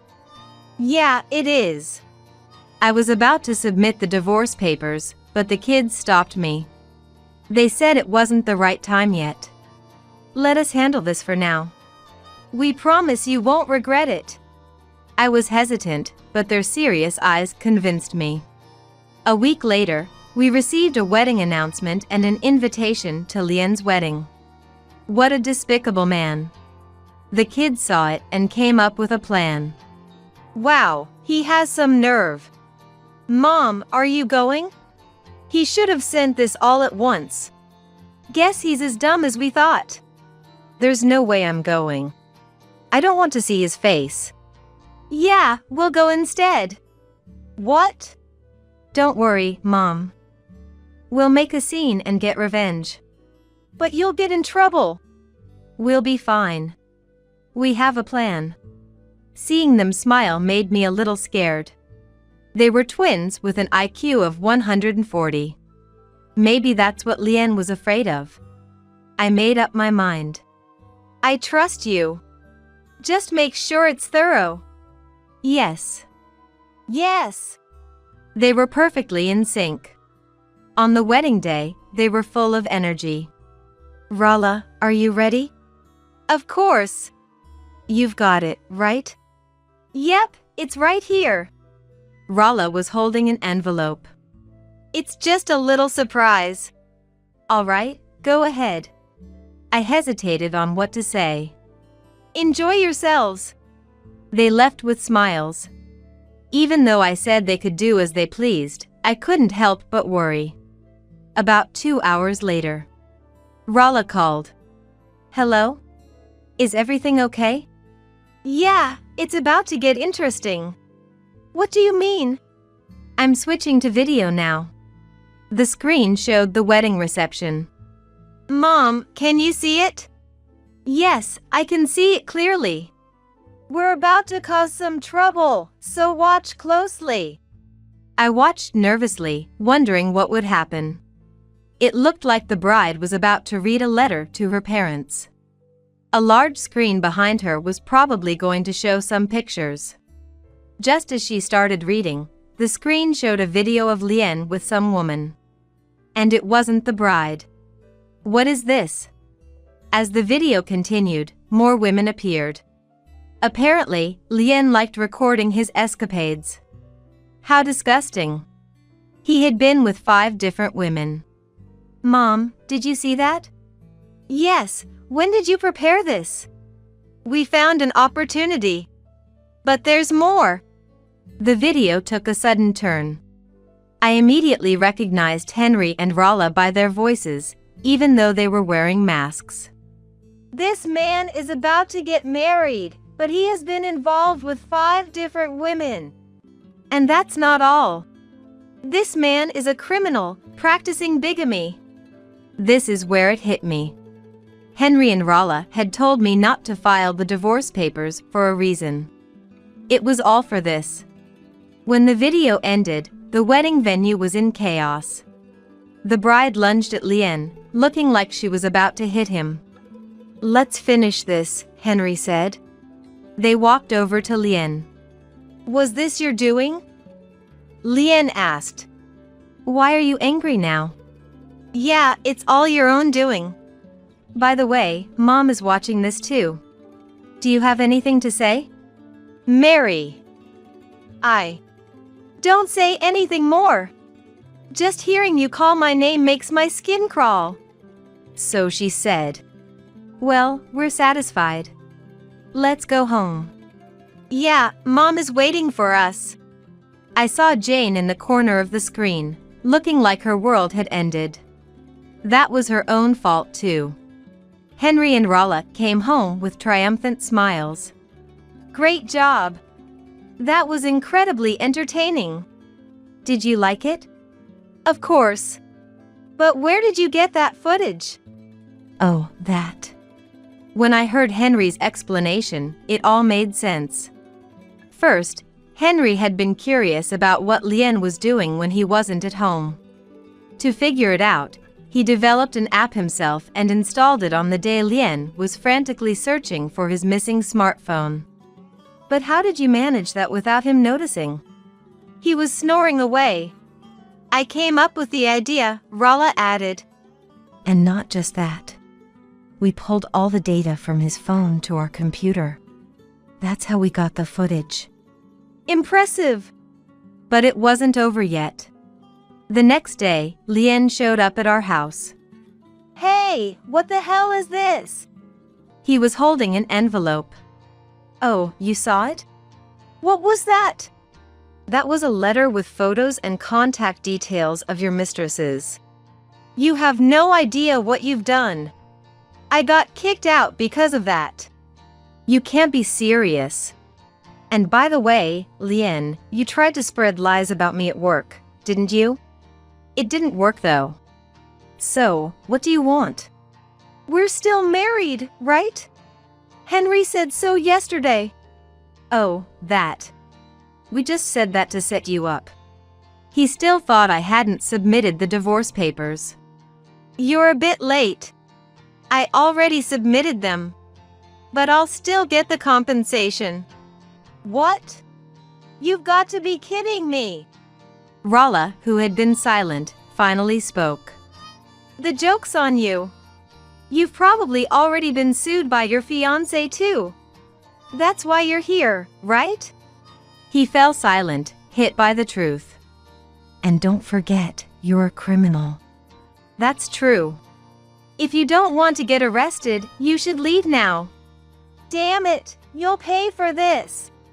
I don't even want to remember you. I never saw Lien again after he left in a hurry. It turned out he refused to pay the compensation and ran away. He was found by the police in a park and taken back to his new wife. His life was bound to be a living hell. What a pathetic man, Henry said. Well, he deserved it after everything he did, Rala replied. It's like he was never really part of our family, I added. Now, the three of us live happily together. Henry and Rala both passed their exams and are starting their new lives as college students. I'll continue to watch over them. From now on, my daughter and her husband will live in this house, so you need to leave. Suddenly, Rosa, was told by my MIL Loretta to leave the house. To add insult to injury, my husband Arnold handed me a piece of paper. Huh? What's this? You'll understand once you see it. It's a divorce application. Originally, this house was purchased with my savings. Arnold, who only works part-time, couldn't possibly afford it with his monthly income. Despite Loretta and Arnold wanting to live together, I complied with their request. Why do I have to suffer like this? Well, all right. I understand. As I said this, the two of them were overjoyed. Now, at last, the nuisance is gone from this house. I didn't expect her to leave so easily. These people are definitely going to hell. Just you wait, I'll make sure you two are the only ones who won't have it good. 3 years ago, I married Arnold, who I initially met at the same trading company. After getting married, I resigned, but there was a reason for this. While working as an employee at the trading company, I often drew illustrations as a hobby and posted them on social media. At some point, my work caught attention on social media, and I started receiving many requests for illustrations, making up to $10,000 a month at times. I've finally started to make some good money recently. Really? That's great. Hope you can keep earning steadily. While saying this, Arnold supported me in continuing my illustration work remotely, and our married life was going quite smoothly. 5 years into our marriage, just when I started thinking about buying our own home, Arnold was laid off. It was due to personnel downsizing amid the recent economic downturn. I've worked so hard for the company, and this is how they repay me. I'm sorry. I didn't know what to say to Arnold, who was apologizing to me in tears. All I could do was to stay by his side until he calmed down. A month later, Arnold started a part-time night job at a nearby grocery store, but his income drastically decreased, earning only about $700 a month. I have to work even harder. Since then, I've taken on even more projects, and our savings have significantly increased. With this much, we can afford our own home. Another year passed, and I decided to consult Arnold about buying our dream home. Hey, should we buy our own home soon? But, I don't earn much. Leave that part to me. We've saved enough, it's all good. Arnold, looking somewhat apologetic, responded to my confident declaration. Well, I know this might sound strange to ask, but could we get a house where my mom can live with us too? Dad's passed away, and more importantly, her house is getting old. She even mentioned that if we're building a house, we should live together. Arnold's father had passed away from a heart attack when Arnold was in elementary school. I was grateful to Loretta and understood Arnold's feelings towards her. All right. Got it. Let's respect Loretta's and your wishes and get a house where we can all live together. And so, Arnold, Loretta, and I visited a house builder and signed the contract for our dream home. The interior was largely influenced by Loretta's and Arnold's preferences. I would have preferred it in my own style, but oh well. If the two of them are happy, that's all that matters. That's what I thought, never imagining I'd be betrayed in such a manner. About 10 months after signing for the house, it was finally completed. I even set up a study for work, and it's so comfortable, my illustration work is going well. Rosa, thank you for building such a wonderful home. It's absolutely fine. I'm always grateful for your help. Loretta seemed really pleased too, constantly thanking me, and I was truly glad to see her happy. Life in the new home was smooth at first, but after 3 months, Loretta's attitude towards me changed. Hey, can you clean my room a bit? I'm a bit busy right now. Busy? But you're just cooped up in your room doing nothing, right? Arnold's been complaining that you don't work properly. Not working properly? What has Arnold been seeing to say such a thing? After all, this house was built because I worked hard and earned the money. I wanted to retort to Loretta, but thinking that perhaps Arnold hadn't said such a thing, I endured and reluctantly decided to clean her room as she asked. While I was cleaning, Loretta didn't help at all and just relaxed comfortably. After about an hour of cleaning, when I was nearly done, I spoke to Loretta. Oh. Finally finished, I see. I'll be expecting this regularly from now on, thank you. Okay. I was too appalled to say anything. Why should I have to act like your maid? Loretta's remarks were infuriating, but what angered me more was the thought of Arnold. Did he really say I don't work? I decided to confront him about it at dinner. By the way, I heard from Loretta that you've been complaining about me not working? Well, I did mention it a bit. My sister is working hard at the factory, part-time. Sweating it out to earn her keep, and you're always at home, right? Just seemed a bit unfair, you know? Arnold has an older sister named Olive, 2 years his senior. Olive has a 3-year-old child and gets along well with her husband. Our relationship is pretty good, exchanging messages occasionally. Still, I couldn't believe Arnold actually harbored such thoughts. Hearing Arnold's true feelings left me in shock. I thought he was on my side. From the next day, Loretta's treatment of me became even harsher. It started with just cleaning, but gradually escalated to give me a massage and make me some coffee, treating me like a complete maid. Arnold, as usual, had no intention of looking for a full-time job. Hey, isn't it about time you find a full-time job? Quiet.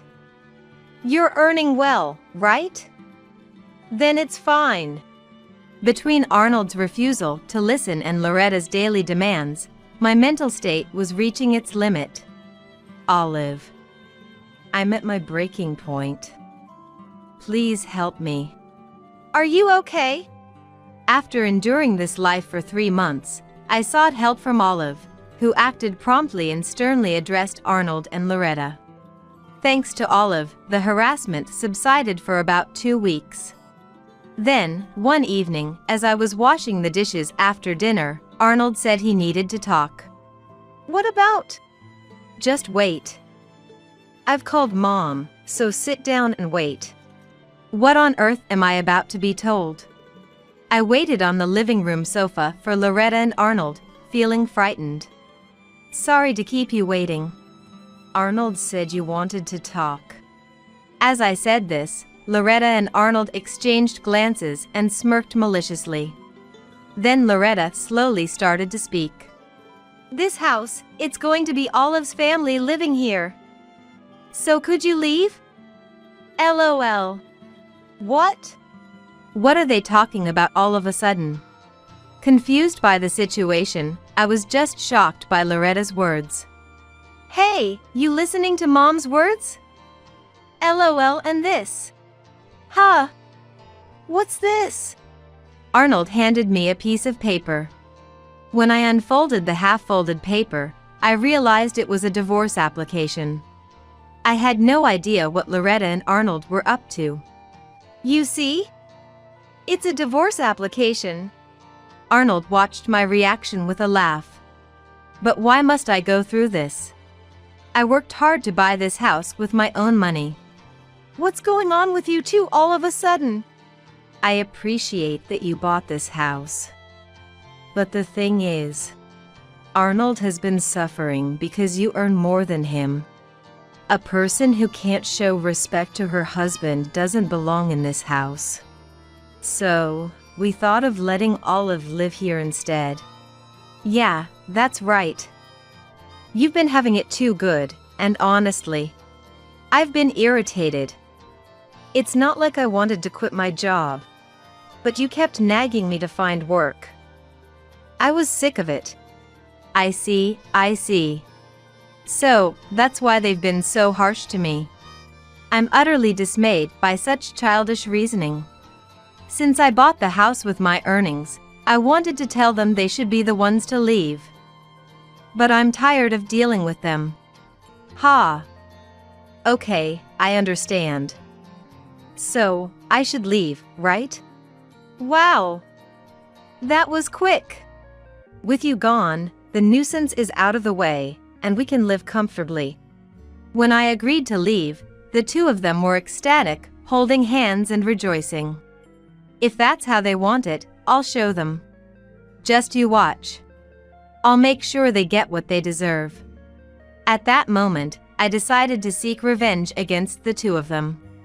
The next morning, I packed the bare minimum and left the house. Loretta and Arnold saw me off, but they didn't seem to feel sad at all. Make sure you file the divorce papers properly, will you? LOL. Just thinking about not having to see your face anymore is refreshing.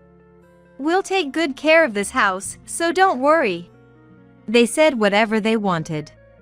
Don't worry, I won't let you have your way any longer. After leaving the house, I immediately called Olive. Hello? Olive? Hello. What's up? Well, actually, I told Olive that I had been kicked out of the house by Loretta and Arnold. I also mentioned that they said Olive's family would be moving into the house in my place. What? What's going on? Can we meet and talk about this right now? It seemed like Olive was hearing about this for the first time. As she suggested, I headed to a nearby cafe to discuss the details. 5 minutes after I arrived at the cafe, Olive entered. Sorry for the sudden call. No, it's totally fine. Besides, I don't have a home to return to anymore. I said it a bit self-deprecatingly, and Olive's expression became serious. About that. I haven't heard anything about this from Mom or Arnold, and I honestly had no idea. My husband and I were actually planning to build a house somewhere else. Really? You didn't know? I had no idea. This was surprising. So Arnold and Loretta lied about Olive moving in, just to kick me out. Well, then there's no need to leave that house to him. I'm relieved to hear that. I was actually thinking about selling the house. Even if you were really moving in. This settles it. I'll make sure those two don't get to enjoy it. Yeah, those two have gotten way too cocky. Rosa, you do what you think is best. I definitely can't defend them after all this. It felt good to talk to Olive. I'm glad I could talk to you, Olive. Thank you. After leaving the cafe, I went to the courthouse and first submitted the divorce papers. Then, I headed to a real estate agent and told them I wanted to sell the land and the house, handing over the deed. Those two, unaware of this, are probably living carelessly. Every time I think of their faces, I get infuriated. According to the real estate agent, due to the good location and the newness of the building, a buyer should be found quickly. Please contact me when it's sold.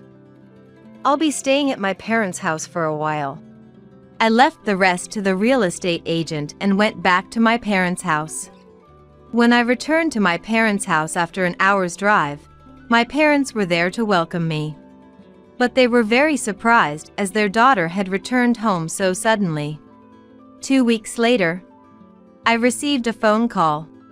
It seems there was a prospective buyer for the house. They wanted to view the house as soon as possible, and it was scheduled for the upcoming weekend. Can I join you on that day?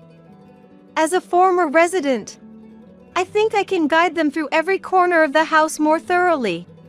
When I proposed this to the real estate agent, they immediately contacted the prospective buyer, and the reply was, "We would appreciate that very much."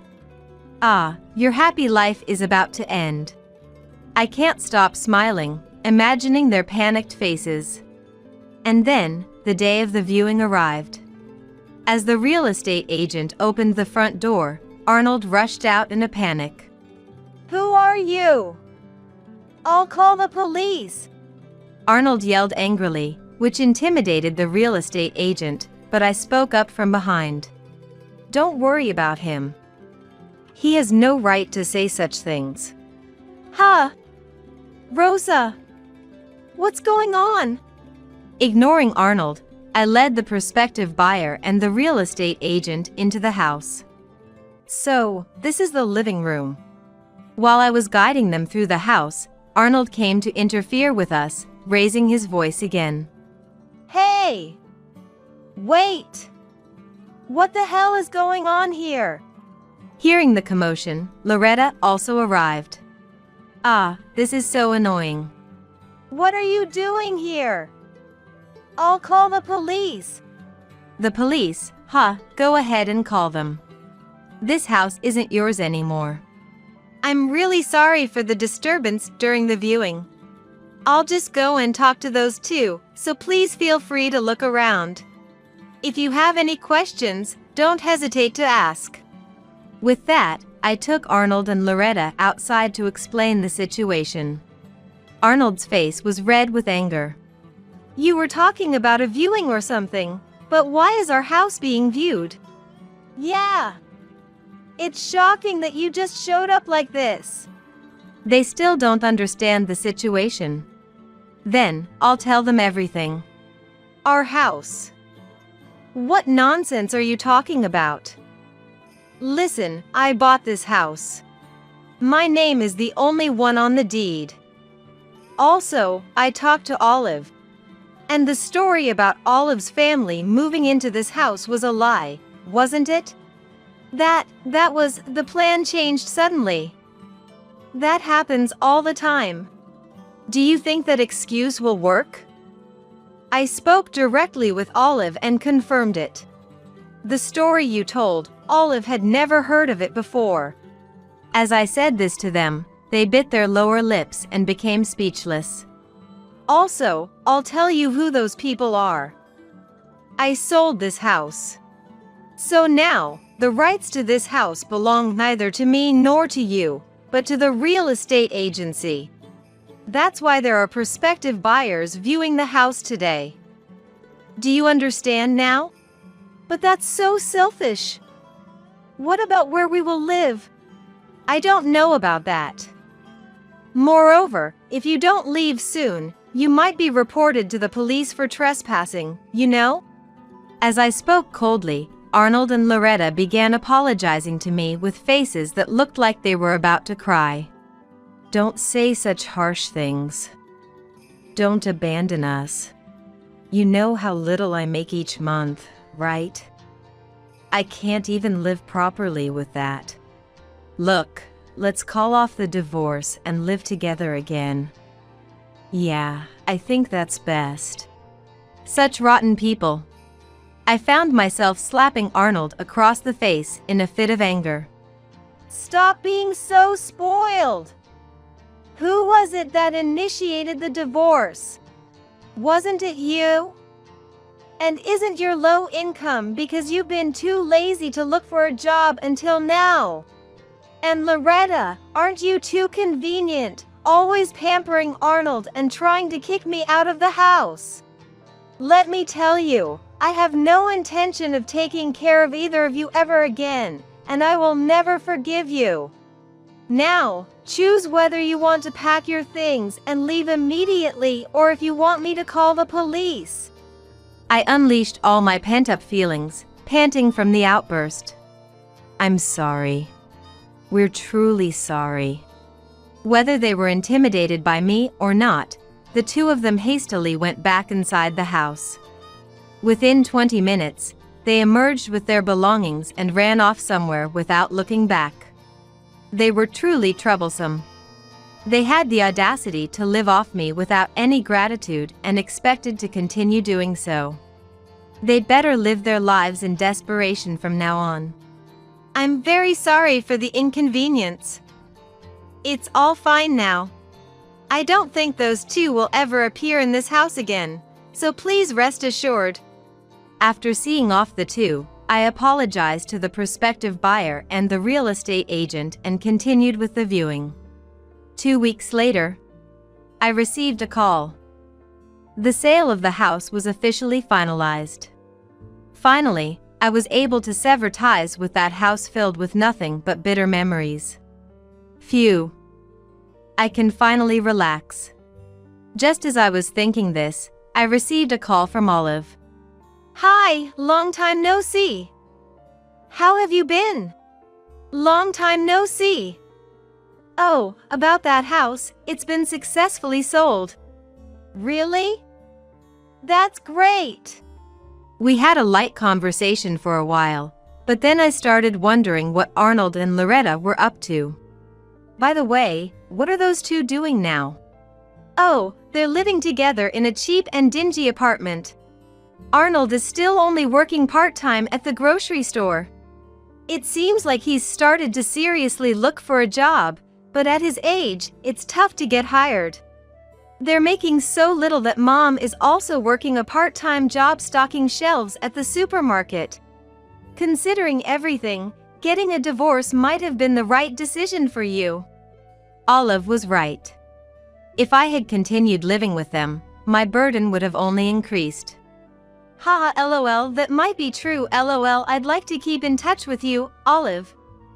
Is it okay if I call you occasionally? Really? That would be great. Please do. Let's go out for lunch sometime with my child. And with that, the phone call ended. I guess it suits me best to live my life alone, doing what I like. For now, I think I'll steer clear of marriage and relationships. Agriculture, huh? Sounds poor. Just completely mismatched with our family. My future mother-in-law said to me during a family meeting. I was well aware that my fiancé was the heir to a prestigious company. And I thought I understood what it meant to become his wife, how challenging it could be. But the words of my future mother-in-law were more cutting than I expected. She looked down upon my grandparents, who raised me, as mere country farmers. The arrogant future mother-in-law always stayed true to herself. This did not change even during the family meeting we had with my grandpa. However, Emily, haven't you realized? The shocking past revealed by my future father-in-law. Hearing this, the pride of my future mother-in-law was shattered. My life has been a whirlwind in the first half. Now as an adult, I sometimes feel that way. My name is Serena, I'm 27. As a child, after losing my parents one after the other, my grandparents raised me. My dad passed away from illness in my first year. And my mom suddenly disappeared in a car accident when I was in 4th grade. I somewhat understood my dad's death because others told me, but I fully comprehended my mom's. Perhaps due to the difference in my age, I had somehow moved on from my dad's death. But accepting my mom's took much longer. Supported by my grandparents, I believe I've overcome the sadness of being without my parents as I grew up. And they gave me unlimited love. To ensure I didn't struggle, they put me through college, always prioritizing me. I'm currently working as a professional in a company. In this industry-leading and long-established company, there are various people. But I never imagined I'd meet the president's son, let alone date him. Serena, would you date me? Tyler was one of the employees seconded from a subsidiary to the head office. Only a few people in the company knew Tyler was the president's son. I didn't know until Tyler and I started dating and he confided in me.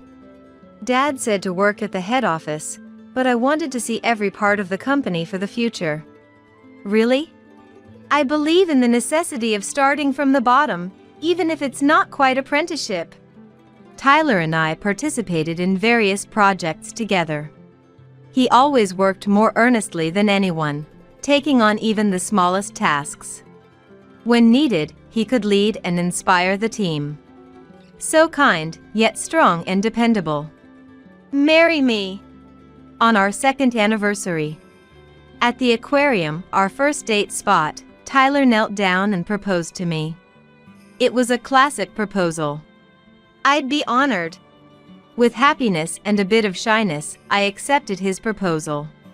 When I told my grandparents, they cried with joy. Serena is getting a family again. It's like gaining another grandchild. My grandparents were looking forward to meeting Tyler. Having the family grow seemed like their greatest joy. I lost my parents, but my grandparents had lost their child. Our home lost its liveliness, and all of us tried unconsciously not to be weighed down by sorrow. For our family, my marriage was a very bright topic. I planned to bring Tyler home to meet my grandparents soon, but first, we had a family meeting with Tyler's family. Tyler's parents' home is, in essence, the president's house. That alone made me nervous. Moreover, the house we visited was magnificent from the entrance, and the interior was spacious and beautiful. Nice to meet you. I'm Serena. Oh, so you're the one. Serena, is it? Emily, my future mother-in-law, was cold from the beginning. Or rather, she had no intention of welcoming me in the first place. Emily is the president's wife. Going back in time, she was also a president's daughter. As Tyler told me, our company was originally founded by Emily's ancestors. And her grandfather and father had been presidents in succession. Tyler's dad, Kent, the current president, took over the company. I'll do my best too. But in our house, Mom's dominance always prevails. Dad and I are overshadowed at home. Tyler had hinted at Emily's nature beforehand, but the real thing was more impactful. Emily eloquently spoke about her family history. How she was raised in a distinguished family, maintaining her dignity.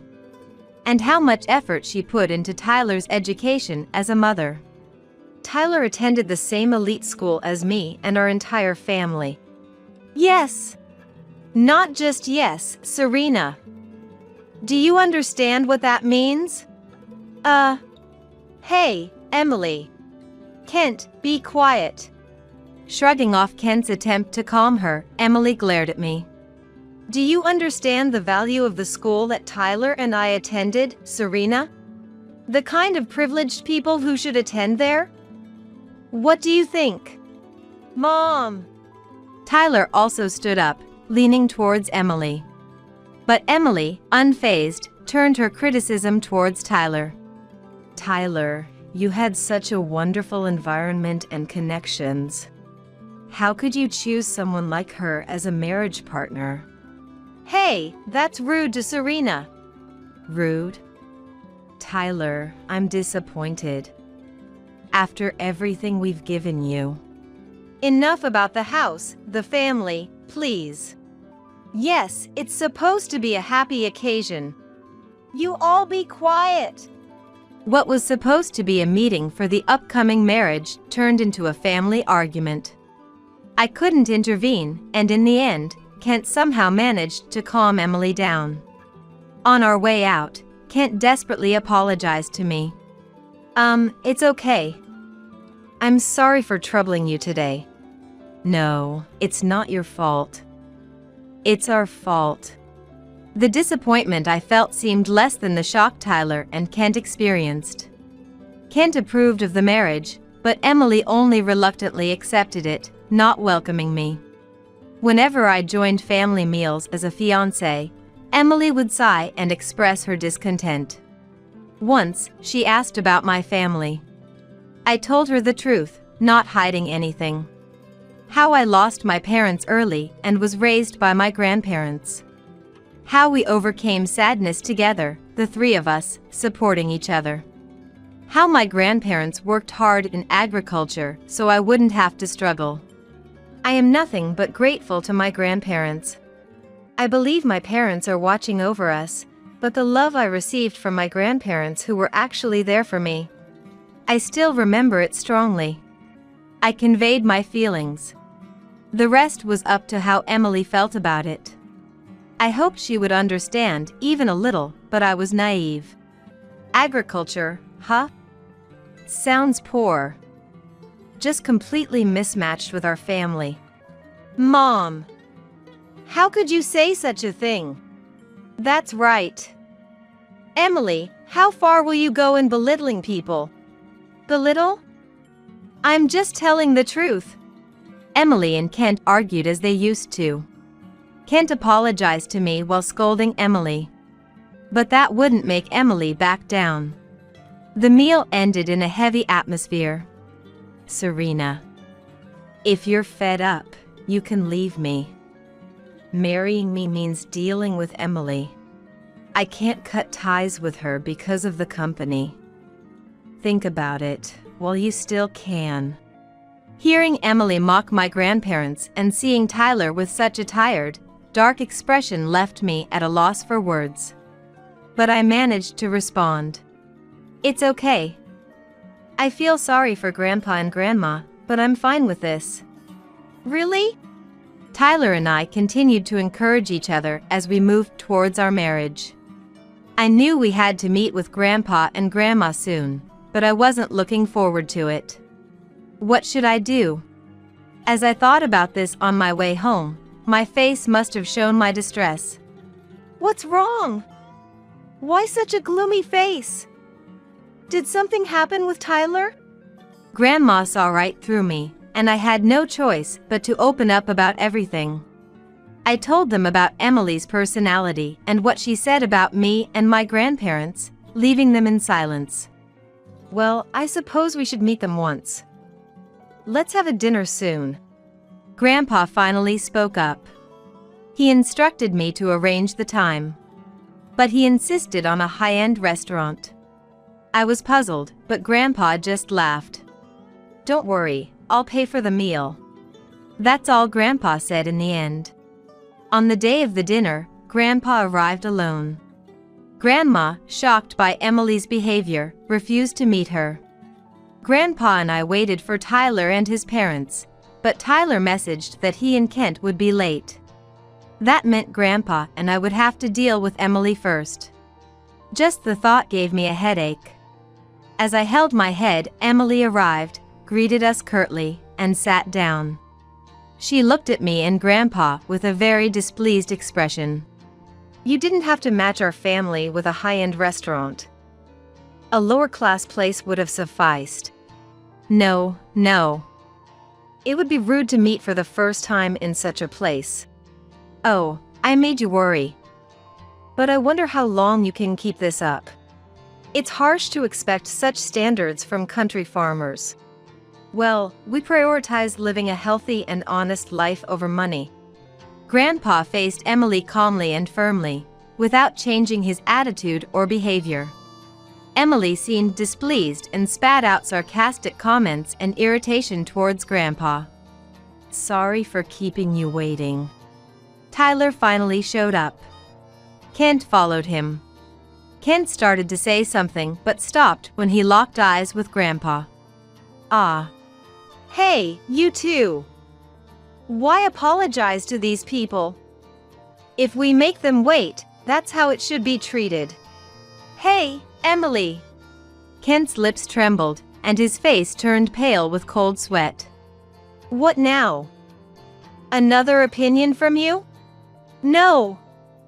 Emily, don't you realize? Eh? As Tyler and I watched in surprise, Kent deeply bowed to Grandpa. Chairman, I deeply apologize for my wife's numerous rudeness. Please forgive us. No need, Chairman is a title from the past. President, today's not about that. What? What is it? Quiet! It's not what? This man was once the chairman of a corporation that saved our company from a crisis. Huh? What? I didn't know that. Emily has always been a haughty lady. Kent remembered calling Grandpa chairman, but Grandpa had once managed several companies. By the time I was a child, he had become a farmer, and according to Grandma, he had wanted to retire early from being a businessman. I had no idea how significant a businessman Grandpa had been. But according to Kent, Grandpa was a wealthy and well-known chairman of a famous company. Back then, the company I work for was on the brink of bankruptcy under Emily's father's presidency.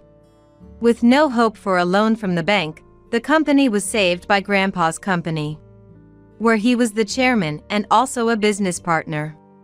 Emily turned pale and stiffened at Kent's words. Let's have a pleasant dinner today, as a start to our future relationship. With Grandpa's smile and words, the tense dinner began. We ate cheerfully, without showing any irritation. Tyler and Kent seemed a bit dazed, but occasionally smiled and chatted with Grandpa. Emily, however, kept her head down and barely moved her hands. The wedding preparations accelerated after the dinner. We set the wedding date and planned the ceremony and reception. Marrying a company heir was more challenging than I thought. Emily was completely left out of the loop. After making a big mistake at the dinner, she seemed to have lost all her usual boldness. She was restless and awkward around me. When asked for her opinion in wedding discussions, she just shook her head. It was unimaginable she would ever be as aggressive as before. Emily, I have something to discuss. As I spoke, Emily tried to leave. Wait, please. I'd like your advice on the dress design, color, and venue decoration. It would be wrong for me to give my opinion. Emily looked down, feeling worthless. That's not true. You're familiar with dresses and know about glamorous things. That's no longer useful. No, it's important to me. I want to talk about such things with you, Emily. I can't with my mom anymore. I had given up on doing things with Mom a long time ago. It was the path I had to live, and there was nothing I could do about it, even if I hated it. But deep down, I had always hoped for it. A wish I never shared with Grandpa and Grandma. I knew it would only trouble them. But I could confide in Emily. Even with everything that had happened, she would become Mom when I married Tyler. I needed to face her properly first. I'm sorry. I never tried to understand your situation, Serena. Emily apologized with tears in her eyes. I silently nodded, taking her hand. Emily chose a beautiful red dress for me. Serena, a softer shade suits you better than a dark red. Emily, who knew about flowers, helped with the reception venue decoration. Tyler and Kent looked on happily as I, the planner, and Emily gathered together to discuss. I'm ready to live with my new family. Including my own life, I want to build happiness. For 40 years, I've been the backbone of my family. I prioritized them over myself, investing more time and energy into their well-being than my own. My husband, Richard, who was once so kind before we married, changed. He became obsessed with gambling, accumulating debt, and even having affairs, all while neglecting our children. Despite everything, I was betrayed by Richard and my sister Susan. We don't need the housekeeper, Deborah, anymore. Richard passionately argued about Susan's allure over mine. Richard, come live with me. Susan smirked as if she had everything planned.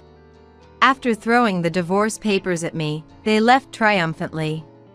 The surge of hatred, disbelief, sadness, and pain. A series of misfortunes awaited. She never intended to be friends with me. I was completely used by Susan. I felt all my efforts were in vain, leaving me utterly exhausted. During this time, Nancy, my son Joseph's wife, offered her support. Noticing my distress, she approached me. I managed to calm my heart and shared everything with Nancy. She listened patiently and kindly to the end. When I mentioned Susan's name, Nancy fell silent, deep in thought. Suddenly, she asked to see the security camera footage, which puzzled me, but I showed her the recordings. The moment I showed her, Nancy smiled and uttered shocking words. That's great. Huh? I didn't understand and asked Nancy what she meant. Well, those two. Nancy began to reveal a shocking truth. I am Deborah, 63 years old. Living with my 65-year-old retired husband, Richard, I've been supporting him as a housewife. Supporting Richard is hard and tiring, but there were moments I enjoyed. One of them was meeting my sister, Susan. Though we're not related by blood, I call her my sister. Why do I refer to someone seemingly unrelated as my sister? Going back 46 years, I met Susan when I was 17. My beloved mom had passed away from an illness. Since then, Dad seemed lonely and lost his zest for life. Dad began to drink more and more, and I was worried about him. It seemed he didn't want to come home anymore. Gradually, Dad started going out at night. Honestly, I didn't want to come home much either, as it reminded me of Mom. One day, after being out late, Dad came home with a woman and a little girl I didn't recognize. Dad, who are these people? I asked, surprised by the sudden visitors. Dad told me the woman was Sandra, his lover from the pub. This woman has been a savior to me. It turned out Dad had been frequenting the pub to fill the loneliness after Mom's passing, and Sandra had become his emotional support. Susan was Sandra's daughter. Since Sandra was also single, it didn't take long for them to get along. Eventually, Sandra and Susan, who is 14 years younger than me, moved in with Dad. Ugh. This is really irresponsible. Honestly, I didn't want to see Dad's messy affairs and wished he'd kept that away from me. But seeing Dad happy for the first time in a while made me feel relieved. He had been so down lately, I decided to overlook it. Having a cute sister-like figure, despite the 14-year age gap, was really joyful for me, who never had siblings. Coming home to play pretend with Susan or play with dolls was heartwarming.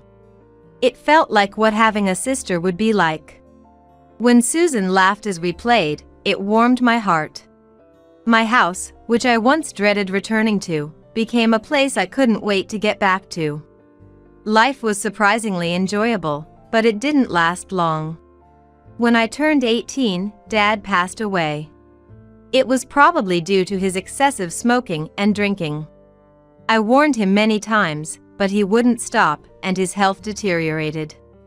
The funeral was the next day, and seeing Dad, who was once full of life, lying lifeless in the coffin was heart-wrenching. Dad had his faults, but after Mom died, he raised me alone. I hadn't repaid him for that, which filled me with sadness. I wished I had done something to repay him. I regretted so much in my heart. After Dad's death, Sandra and Susan moved away to be with another man. I was shocked by how quickly Sandra moved on, but more than that, I was deeply saddened by being separated from Susan. Even though we weren't related by blood, she was my only sister. I was left completely alone. But now, with Dad gone, I had to think about my own life. There was no time to dwell on the sadness of Dad's death or the reluctance to part with Susan. I had relatives handle the house's cleanup and disposal and immediately looked for a job with a dormitory. I didn't have time for sorting and disposing of things, and focusing on job hunting seemed like the best way to avoid being overwhelmed by grief. Finding a job was incredibly challenging for me, given my limited education. It seemed almost impossible to find anyone willing to hire me. There were times I nearly gave up during my job hunt, but I persevered. Eventually, my efforts paid off, and I landed a job. I was hired to work in a hospital as an administrative assistant. The job was tough, but my boss was kind and taught me well. That boss turned out to be my future husband, Richard. We gradually became close through work and started seeing each other privately. I enjoyed spending time with Richard immensely. Perhaps because he was 2 years older, he seemed to know so much about everything, and I found our conversations fascinating and him incredibly attractive. Before long, I realized I had feelings for Richard. Then, one day, as we were spending time together as usual, Richard suddenly confessed his feelings for me. "Would you consider dating me?" I couldn't believe it at first, thinking my feelings were unrequited. Yet, I admired Richard in every way, both professionally and personally, and the idea of being approached by a man I was interested in thrilled me. That's how our relationship began, and it went smoothly from there. Richard treated me like a princess, cherishing me deeply. I thought being married to Richard would mean living happily every day. Inspired by this thought, I dedicated myself to him. Cherishing each other brought us immense happiness. "Deborah, will you marry me?" I was happy until the moment I retired from the hospital job to marry Richard and he proposed. Those were probably the happiest times of my life. However, after we got married, Richard's attitude changed drastically.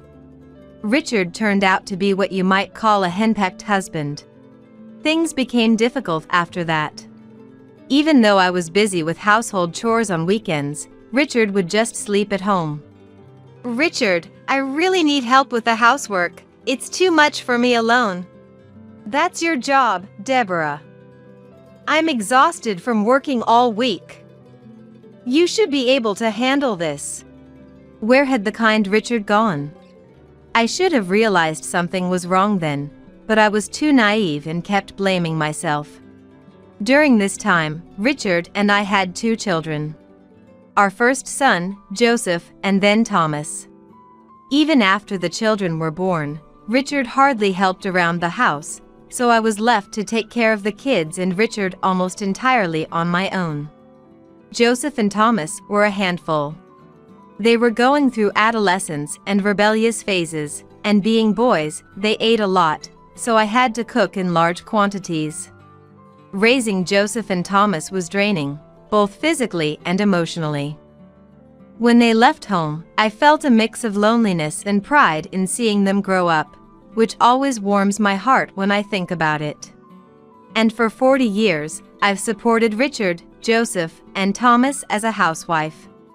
Of course, it wasn't always smooth sailing over these 40 years. In fact, there were more hardships than not. Richard became obsessed with gambling afterward and racked up debt. Furthermore, he had affairs, which was very hard on me. I even came close to depression and sometimes thought about divorce. Our irritations led to fights, and gradually, Richard and I stopped having proper conversations. I wondered how things got to this point and if it was all right to continue this way. However, thinking of the children, I believed it was better for them to have their dad around and persevered. Perhaps due to that effort, Joseph became a general contractor, and Thomas found a job at a trading company. I am proud of Joseph and Thomas. Recently, Joseph married Nancy, whom he had been dating for many years.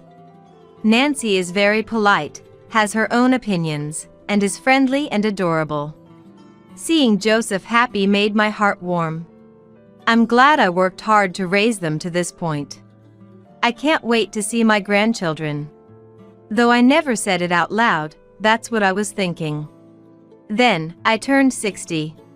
One day, while I was at the hospital for a routine checkup, I noticed a woman in the waiting room and was startled.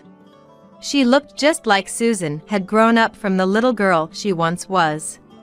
I thought it might be a case of mistaken identity, but decided to speak up. Excuse me, do you have a moment? The woman turned around, a bit surprised. Yes, who are you? It was definitely Susan. I recognized her immediately, even though she had grown up. Seeing her well made me feel relieved, and I nearly teared up, but I held back not to trouble Susan. Then, I gathered my courage and invited Susan to a cafe. On the day, I talked about the time we lived together. About the year we spent together, playing pretend and with dolls. Unfortunately, Susan didn't remember me. That made sense. Susan was about 4 years old then, and considering Sandra. She probably moved around a lot with her constantly changing partners. I felt sad, but if there were many such changes, my memory would be a minor detail to her. Yet, Susan entertained my stories, smiling as if we weren't strangers. Her smile, even as an adult, was just as adorable and unchanged. I didn't want to grow distant like before. I wanted to become closer, so we exchanged phone numbers. Time flew by when I was with Susan. I think we've become quite close this time. I resolved not to have regrets this time, and made an effort to keep in touch. Before long, Susan and I started meeting occasionally. Initially, I was the one who invited her, but eventually, Susan began to invite me as well. It felt like having a close sister who was also a friend, which made me very happy. I never thought we'd meet again, so it was all the more special. Being able to talk and laugh with Susan again brought me immense happiness, and I found myself frequently mentioning Susan to Richard. Our conversations about Susan were lively, a rarity between Richard and me. "Let me meet Susan next time," Richard said, surprising me with his unusual interest. Given his usual indifference to my affairs, I felt a leap of joy that he showed interest. It had been years since we had talked so deeply. It felt like our once cold relationship was warming up again, reminiscent of old times. Susan seemed to be a catalyst for enriching not only our marriage, but also our daily lives, making them more enjoyable than they had been in a long time. I thought it would be fun if Richard and Susan got along. Then Susan said, "Let me greet Richard next time." Excited, I invited Susan over to our house and introduced her to Richard. I was so elated at that moment, unaware of the harsh fate that awaited us. Susan began visiting our house frequently, sometimes even when I wasn't home, enjoying lively chats with Richard. I couldn't help but wonder if Richard was getting closer to Susan than to me, as if Susan had taken him from me. I felt a mix of sadness at losing my family and happiness that they were getting along. I hoped the three of us could go out together someday. Today, unusually, Susan wasn't here, and Richard was out, leaving me alone. I planned to bring up the idea when both were around next time. But an event occurred that shattered all those feelings. When Richard returned home, I went to greet him as usual but was met with a shocking scene. Susan and Richard came back arm in arm, looking very intimate. I was stunned and breathless, fearing the worst. I kept telling myself that Susan couldn't do such a thing. Why together? Before I could ask, Susan spoke up. "Richard, I want to live with you." My mind couldn't comprehend what was happening. Susan was smiling triumphantly. Was this woman really the Susan I had thought of as a sister? Huh? Disbelief came before sadness or hatred. I was utterly dumbfounded.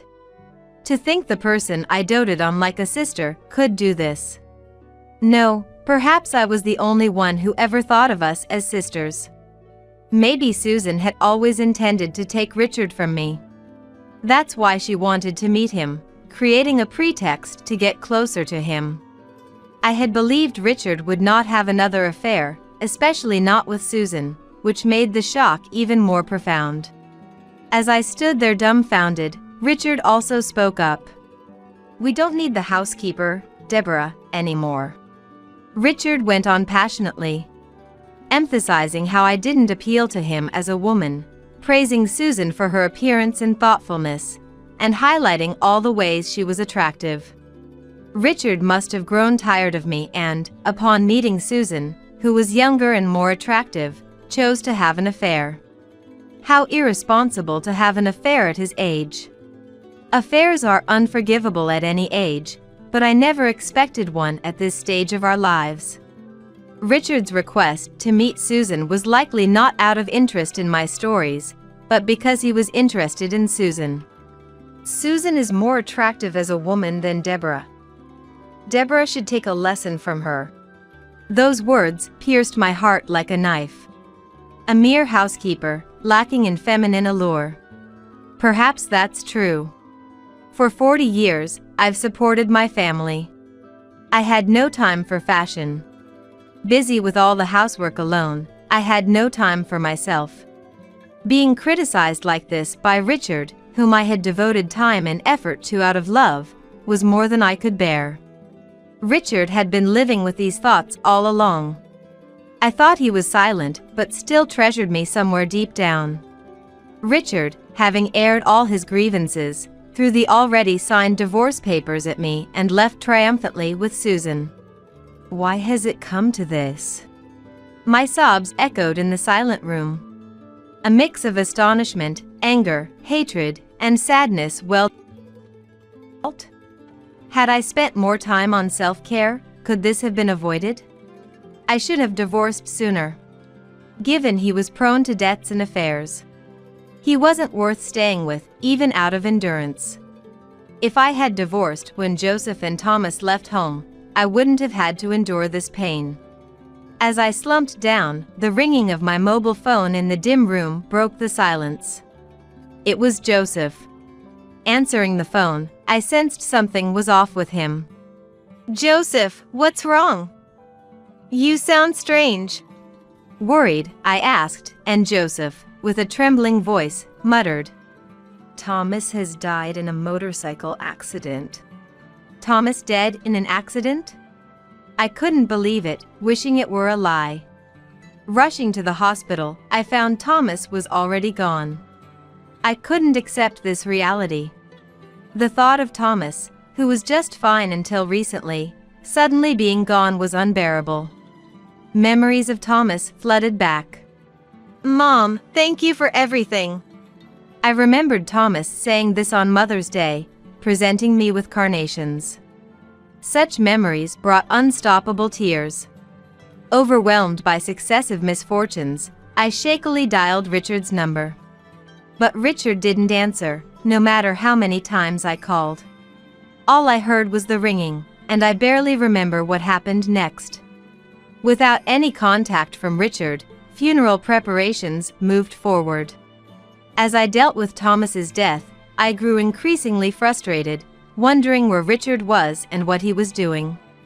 Noticing my agitation, Nancy spoke up with concern. "Deborah, are you okay? If there's anything you want to talk about, I'm here to listen." I hesitated to burden Nancy with my troubles, but having no one else to turn to, I took her up on her offer.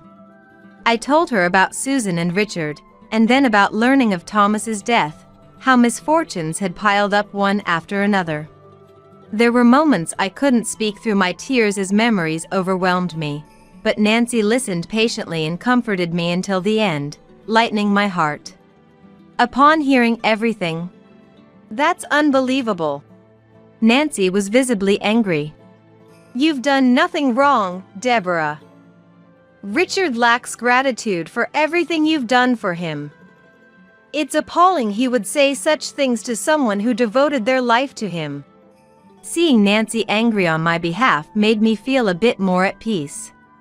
Talking to Nancy had cleared my mind a bit. I was grateful to have her listen. As I tearfully expressed my gratitude, Nancy quickly comforted me and was eager to help me figure out what to do next. However, Thomas's funeral took precedence. Nancy promised to help me more after the funeral, which went smoothly despite Richard's absence. I couldn't help getting irritated again, thinking Richard was probably unaware of Thomas's death, enjoying his time carelessly with Susan. After calming my anger over the next few days, Nancy came to visit. Deborah, can you tell me more about what happened? I might be able to help. Nancy wanted to be of assistance. I detailed how I met Susan and how she got close to Richard. When I mentioned Susan's name, Nancy seemed to ponder deeply. Then, with a look of realization, she asked to check the footage from my home security camera. After a burglary in our neighborhood, Nancy had suggested installing a camera at my entrance when I consulted her. Sure enough, the camera would have recorded Susan's visits. But what would we do with the footage? Curious, I showed Nancy the videos featuring Susan. Upon viewing them, Nancy smiled and said, That's great. Surprised by her unexpected words, I blurted out. Huh? Caught off guard, I asked Nancy what she meant. Actually, Susan was an acquaintance from my college days. Shocked by this connection, I eagerly asked Nancy for more details. It turns out Susan's bad behavior was well known even back then. She seduced men, regardless of whether they were single or married, and played around with them. It was unclear who her current boyfriend was. In fact, I have 3 boyfriends right now, Susan boasted. Her casual relationships had likely earned her resentment from several men. Susan also had a reputation for being reckless with money, rumored to have borrowed from past boyfriends. Given that Sandra lived a life of moving in with one boyfriend after another, it's no surprise Susan ended up this way if she grew up watching her. I was half in disbelief, yet somehow, I found myself able to think about it calmly, feeling somewhat relieved. Susan didn't want to be friends with me or took Richard because she fell for him. It was all for money. She had a history of involvement with married men and was probably broke from being sued by a wife. Richard wasted our long-standing bond, deceived by Susan's beauty. Foolish man. I found myself wishing he would take responsibility for his actions. Nancy was aware of Richard's past misdeeds. Both Richard and Susan should take responsibility for their actions, Nancy said with a sharp, slightly venomous tone. Probably angrier on my behalf than I was. Her kindness felt incredibly warm. After expressing my gratitude again, Nancy smiled shyly. I then filed the divorce papers Richard had thrown at me. By then, my heart had healed enough to go through with it, marking the end of my long marriage. Never did I imagine my marriage ending this way. It was tough. Looking back, it was filled with hardships, but it's over now. Dwelling on the past won't help. I need to focus on the future. Thinking about having my own time felt like a weight was lifted off my shoulders. I later learned that Susan had indeed approached Richard for his money. Our reunion was purely coincidental, but she had plotted to take his money from that moment. I treated her like a sister, but Susan was only interested in money from the start. Learning the truth, I was beyond feeling sad or shocked. Susan had manipulated Richard into buying her designer bags and lied about Sandra needing money for an illness to extort funds from him.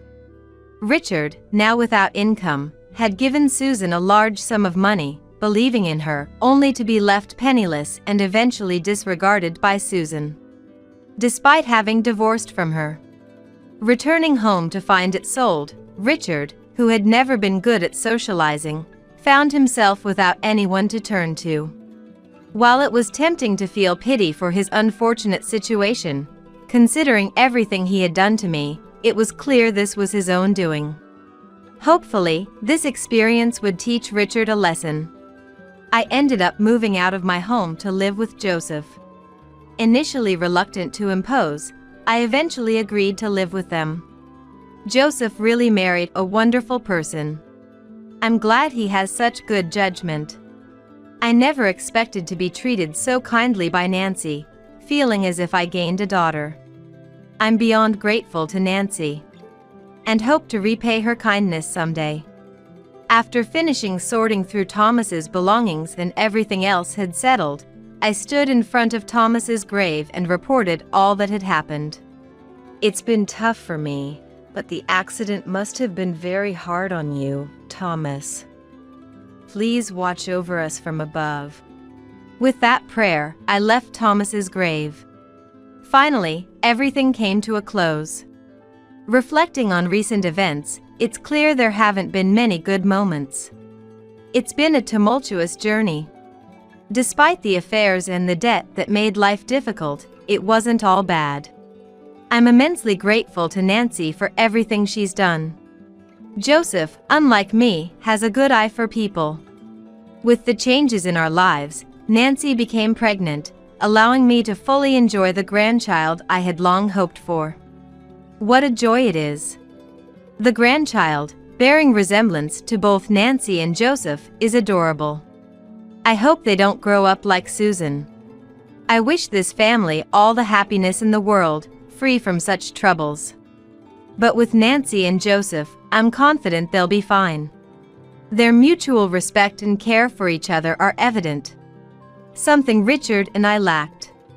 We were unable to continue valuing each other as we did before marriage.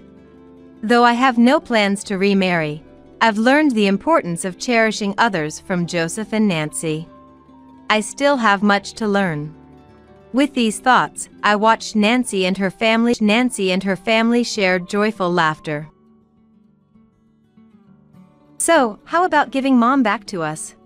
My brother Ralph and his wife, who selfishly abandoned our mom Melanie, on their own terms, now come to demand her return as if it's their right, without even an apology. I'm embarrassed and ashamed that such a despicable man is my brother. My name is Allegra. I'm 38, working while raising 2 daughters, aged 7 and 5. I married Lucas, my colleague, and we're still working at different branches of the same company. Lucas is kind and helpful with childcare and housework, but when we hit our busy season, both of us are swamped at work.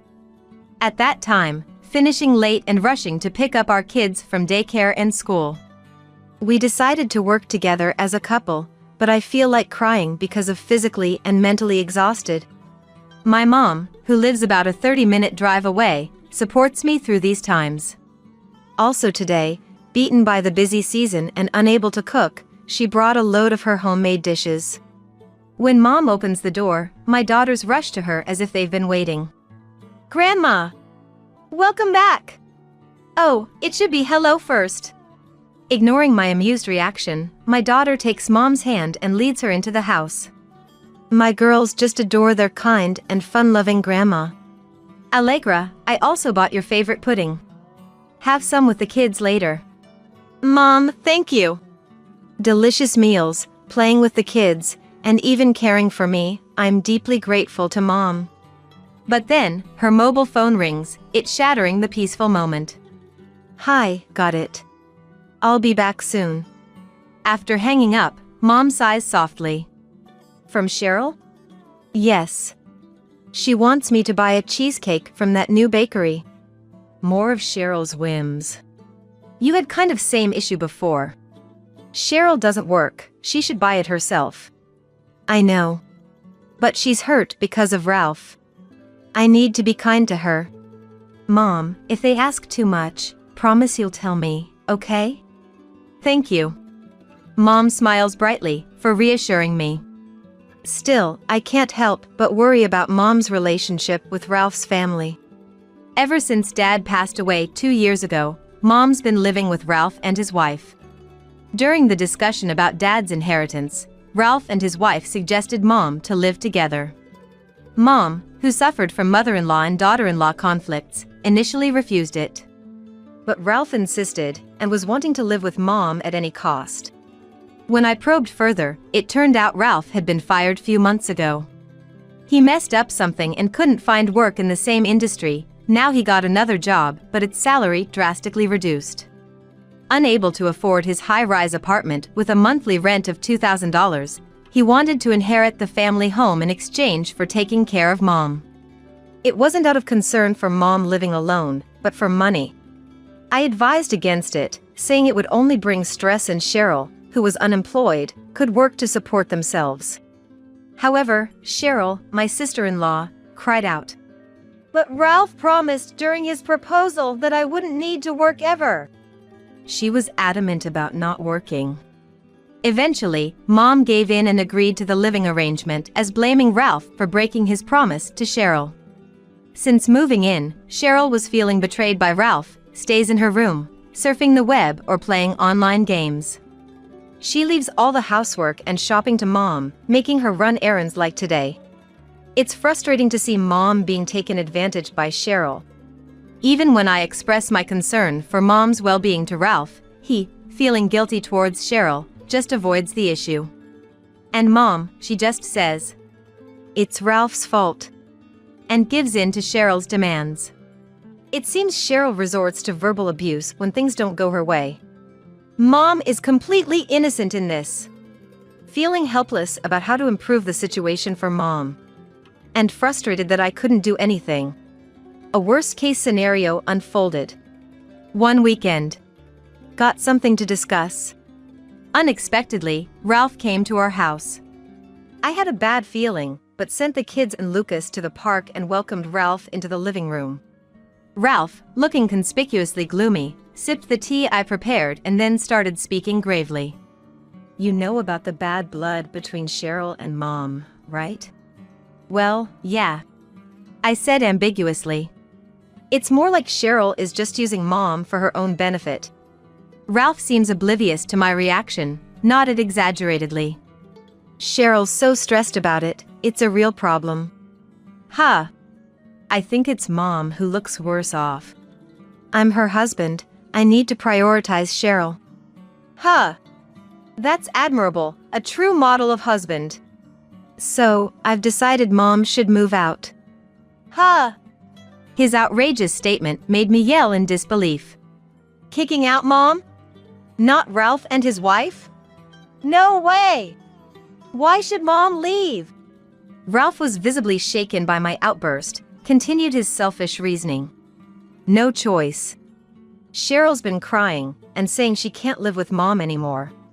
"Then Ralph should leave." "That's impossible. You know, my salary dropped from $100,000 to $40,000. I can't survive if I leave that house." "That's because you got yourself fired. If Cheryl doesn't want to lower her living standards, she should work. Nah, Cheryl really doesn't want to work.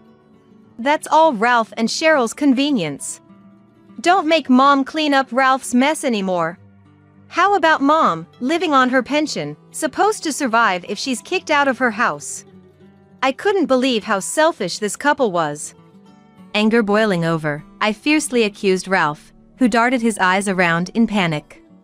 Then he dropped a bombshell. I get it, I do. Your anger. But aren't you forgetting something? What? The house is in my name. His chilling words froze my heated mind. That was under the condition that Ralph would take care of Mom, right? Yeah, but, situations change. Ideals and reality differ. Why is this someone else's problem to you? Can't help it.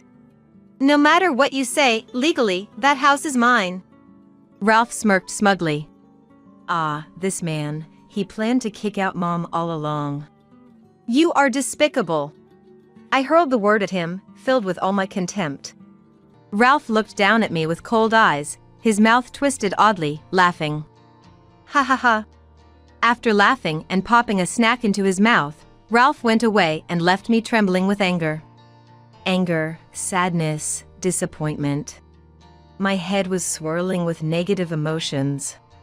Above all, thinking of Mom, betrayed by Ralph, made my heart ache, almost bringing me to tears. I can't let Mom get hurt anymore. I have to protect Mom. That night, after the kids were asleep, I told Lucas about what happened during the day. Holding back tears, with a trembling voice, I shared my story. Lucas, deep in thought for a while after hearing me, finally spoke slowly. Hey, how about we invite Melanie to stay with us? I was taken aback by Lucas's suggestion. I had intended to invite Mom to live nearby. So Lucas's suggestion was more than I could have hoped for. Is that okay? Why not? Melanie has done so much for us. It's about time we can repay her kindness.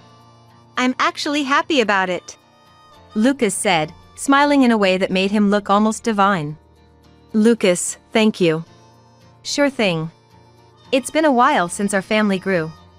I resolved to love this playful man for the rest of my life. A month later we made up our minds. I went to my parents' house to bring Mom to our home.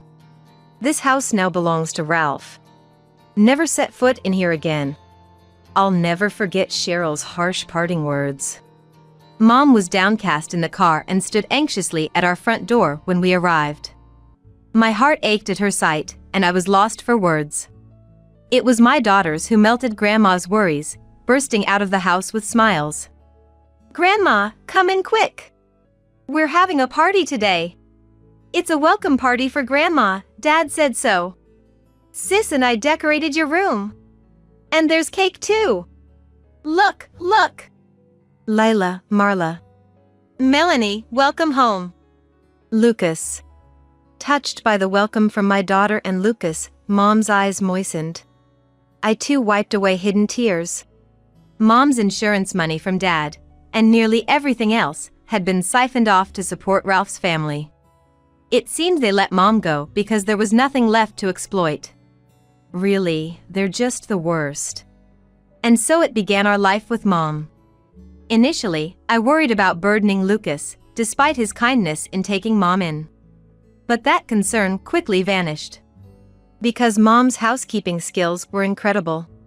Coming home from work, I'd find delicious smells, a clean house, and neatly folded laundry. When I realized vegetables were growing in planters what used to be full of random flowers, and my vegetable-hating daughter was happily harvesting and munching on them. Before I knew it, Mom had even become friends with the neighbors, chatting in gardens I had never visited. Not wanting to leave everything to Mom, I joined her in the kitchen when work was less demanding. But I couldn't come close to matching her efficiency and flair. I used to be terrible at housework. My mother-in-law always scolded me. Mom would say, and laughing. Eating her perfect dishes, I was constantly reminded of Mom's incredible skills as a homemaker and the effort it took to get there. Thanks to Mom's magic like homemaking, Lucas and I could fully dedicate ourselves to work.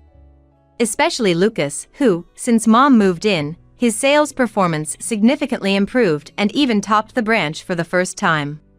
Melanie is like a goddess of fortune, Lucas said with admiring eyes, while Mom just chuckled.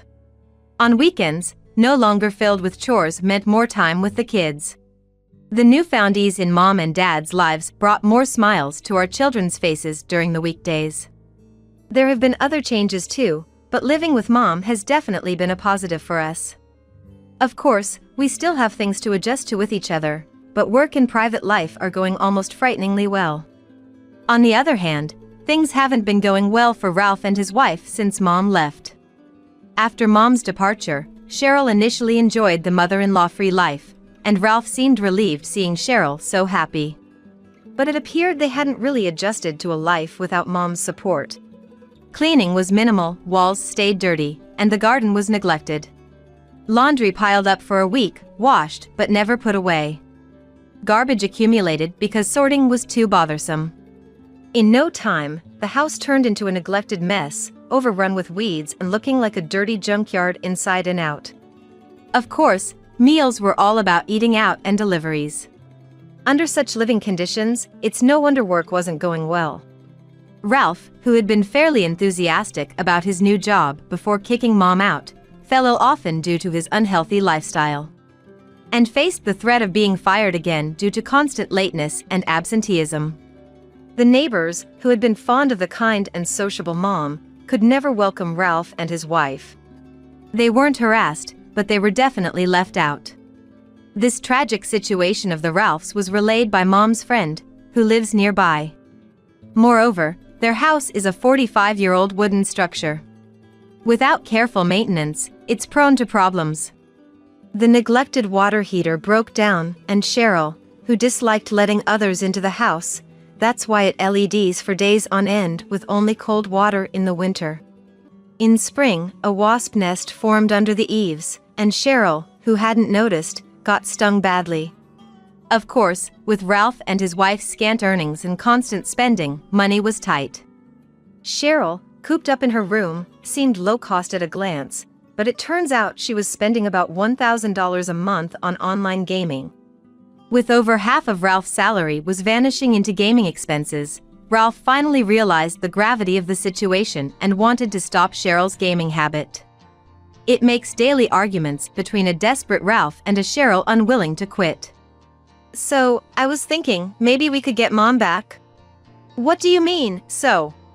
Just 6 months after separating from Mom, Ralph came asking to take her back, without an apology, earning nothing but contempt. Lucas, standing next to me, had an expressionless face. It's just that ever since Mom left, it's been one misfortune after another. It's not misfortune, it's just the result of your own actions. Wouldn't things be solved if Cheryl did some housework and got a job? Well. Ralph glanced at Cheryl, who averted her eyes. Clearly, Cheryl had no intention of doing anything, just wanting Mom back as a convenient slave. Nothing but contempt for the selfish and dependent Ralph couple.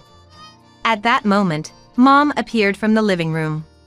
Though I had told her she could stay hidden, the commotion over her must have piqued her interest. Ralph, my child. Mom's face was expressionless too. Yet Ralph happily addressed her. Mom, you heard, right? You want to return to the house Dad built, don't you? Cheryl, too, says it's better with you around. Cheryl, is that true? Well, yeah. Cheryl mumbled a response, looking down. Despite her clear lack of enthusiasm, Ralph said, See, Cheryl is happy too. Let's go home. He reached out his hand to Mom. Mom gazed at Ralph's hand. Mom, who cherished the house she had with her husband. Mom, who couldn't quite abandon Ralph. My heart raced at the thought of the compassionate Mom returning to Ralph's side again. But the next moment, Mom swatted his hand away. I'm not going back. What? I never want to live with you two again. Mom! Mom! I exclaimed in surprise, and Ralph in despair. Why? Your son is in trouble.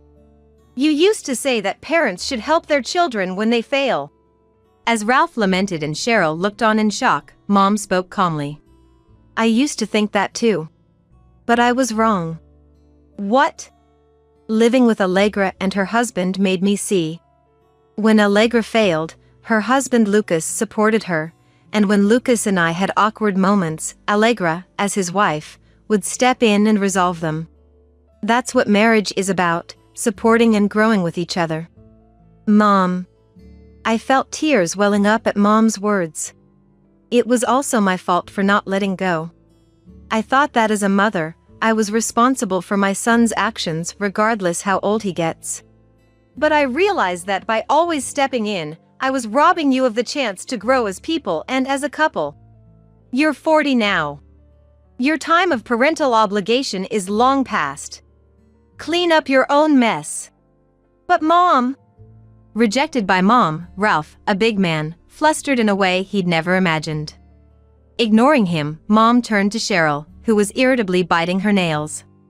Cheryl, the promise to be a housewife forever was only with Ralph. I have no obligation to take care of a stranger. You don't have to work, but live a life that suits that choice. Cheryl glared at Mom resentfully. But Mom didn't care anymore.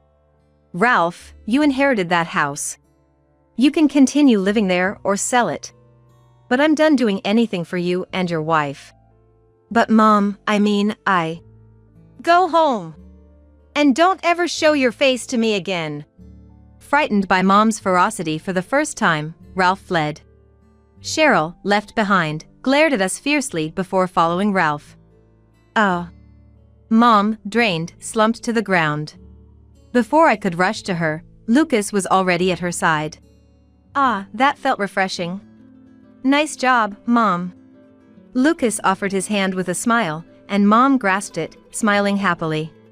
However, the Ralph couple, still dependent on others, didn't change easily. Ralph, devastated by Mom's rejection, neglected his job even more.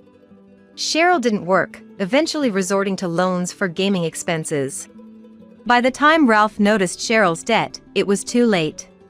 Debt collectors came every day, the house was seized for unpaid taxes, and the couple, with nowhere to go, declared bankruptcy. Ralph was fired again and now works long hours at a live-in factory in the mountain, where taught by scary people. Of course with Cheryl. Cheryl, unaccustomed to real work, seems to be going insane every day in the harsh labor and internet-free environment. Ralph frightened by her craziness. I want to divorce and return. He begged, but I replied. The family home you took was auctioned off because of you. You have no place to return to, so live happily ever after with Cheryl. Then he broke down crying pitifully. How foolish. The only brother I share blood with, but that's all I can think. 7 years later. Celebrating our 15th wedding anniversary, my husband and I were on a trip to Anchorage. Mom suggested we celebrate as a couple while she looked after the kids. Our middle school daughters, still adoring Grandma, were excited about a pajama party with her, posting on social media. Lucas and I have been successful in our careers, with him in a significant position at headquarters and me working hard as a branch manager. We're grateful to Mom for supporting our lives. And to kind-hearted Lucas for living harmoniously with her. Ah, I wish we could go to the zoo too. Anchorage is too big, so it can't cover in just a 2-night, 3-day trip. We can come back for the next anniversary again. Thinking of a future still together in 5, 10 years. I felt fortunate to have met Lucas, munching happily on delicious food.